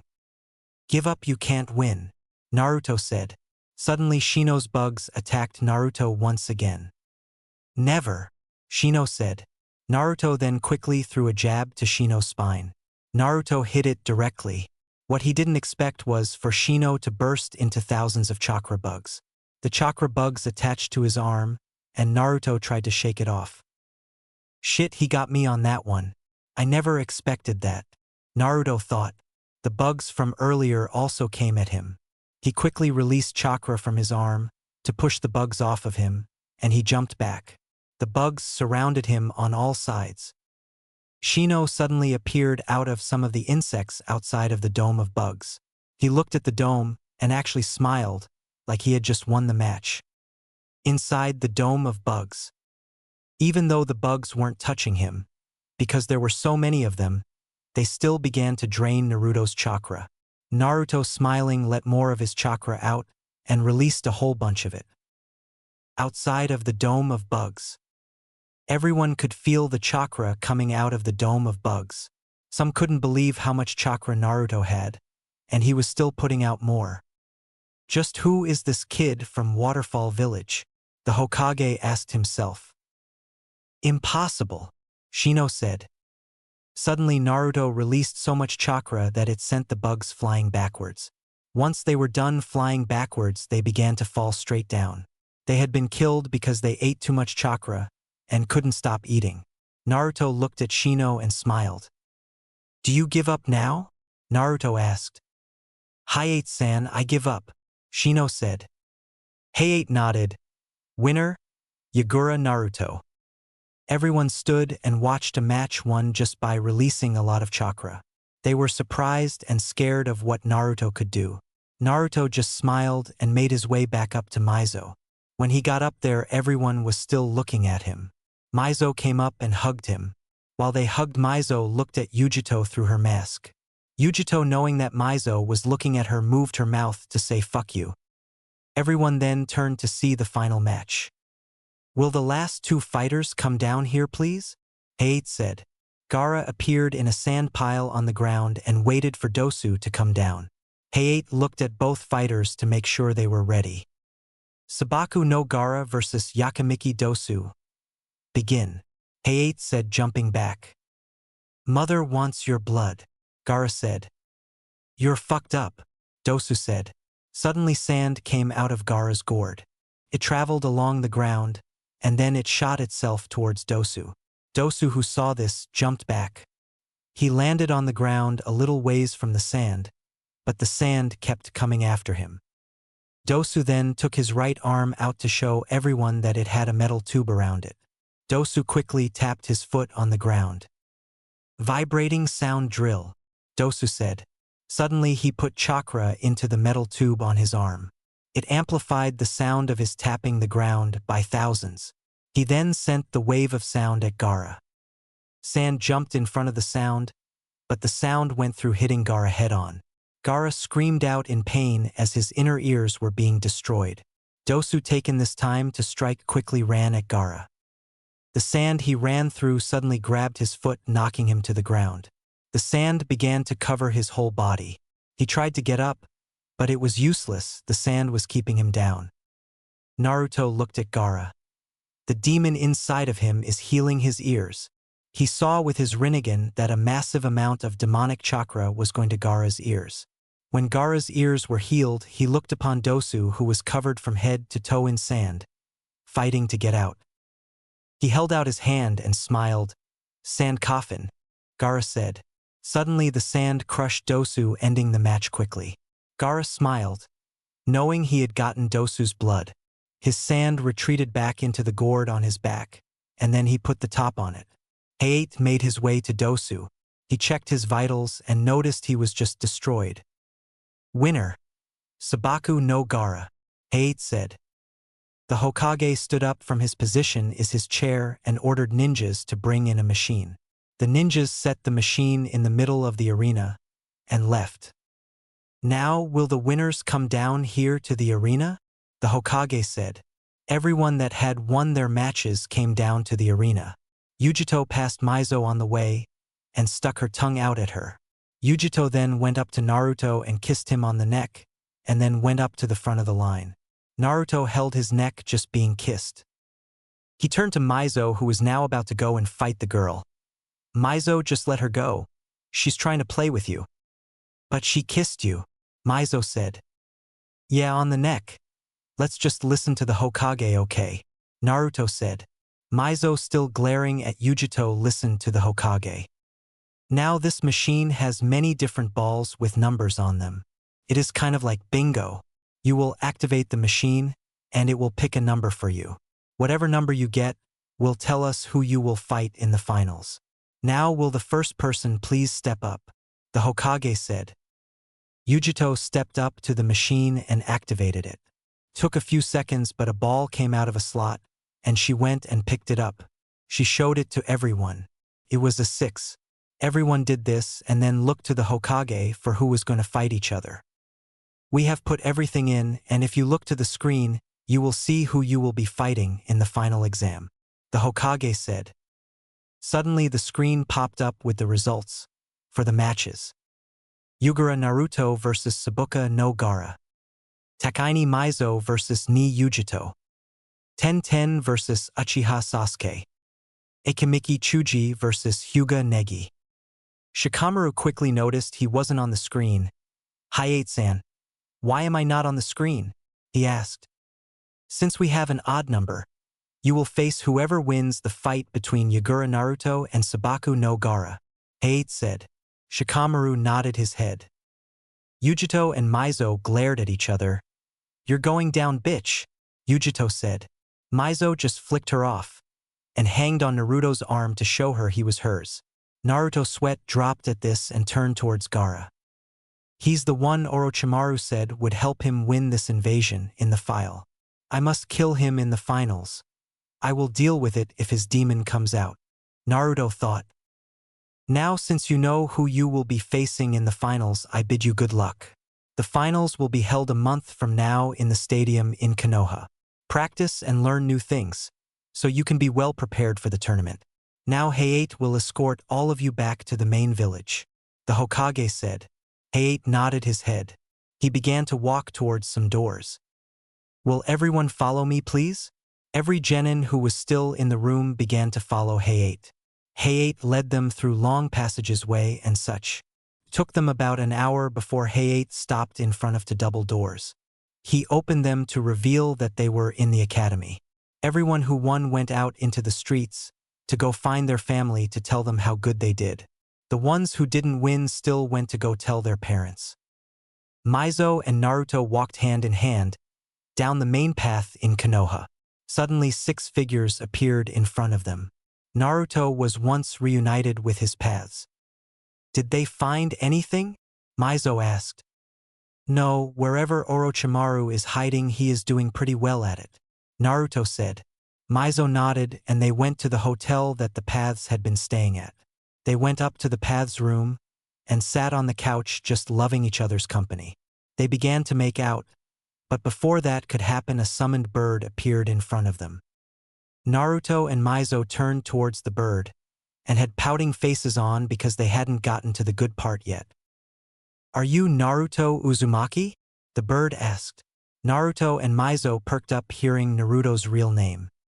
I have come to bring you this, the bird said, taking a scroll of its back and laying it down on the table. Naruto picked it up and began to read the contents of the scroll. Dear Naruto, I just want to inform you that I have made my dream. I have become the Mizukage. If you would please come to Kirigakure to be here for my ceremony to be inducted in, I would greatly love it. Your friend, Mei Terumi. Naruto reread the scroll and smiled. His friend that he had met on his travels had finally gotten her dream. Maizo read the scroll and looked at Naruto. Who is Mei? She asked, hoping it wasn't some girl before her. I met her during my travels before you. We were like best friends. I had to leave and she said she would make the title of Mizukage someday and I promised I would go see her inducted in, Naruto said. Naruto looked at more of the scroll and saw when the induction was and smiled. I should be able to go to her induction and then come straight back here. I am going to leave my animal path with you just in case, okay? Naruto said. I can't come with you? Maizo asked. It wouldn't be wise, one of us needs to stay here to keep an eye on things. I'll definitely be back before the finals of the Chunin exam, Naruto said. You mean to tell me it takes a whole month for her to get inducted? Maizo asked. Naruto got up and began to gather his things to make the trip. Maizo got up and grabbed him. Do you have to leave now? She asked. Yes, if I want to make it there in 2 days. I'll miss you, Naruto said, kissing Maizo passionately. I'll miss you too, baby. I guess I'll see you when you get back, Maizo said. Naruto smiled at her, then he disappeared. Men and their flashy exits. I guess I'm stuck with you, Maizo thought, looking at the animal path that just appeared in the room. Hey, you can make out with my path, the path said. Hell no, only you, Maizo said. The path then laughed. Naruto was now on his way with the pains out of the village. heading towards the village of Kirigakure. He had been there many times to visit May, but never for something as big as this. He remembered all the things they did together while he was there and all the fun they had. Do I have feelings for May? Naruto thought. Elsewhere, one day later, a man with orange hair and Rinnegan eyes stood in front of three men. He looked at them with power. Sasori, Deidara, hide and go and bring me back the QB container. I am sending you three because he is very powerful, about as powerful as me. He is heading towards Kirigakure, from what my intel tells me. The man said, Yes, Leader Sama.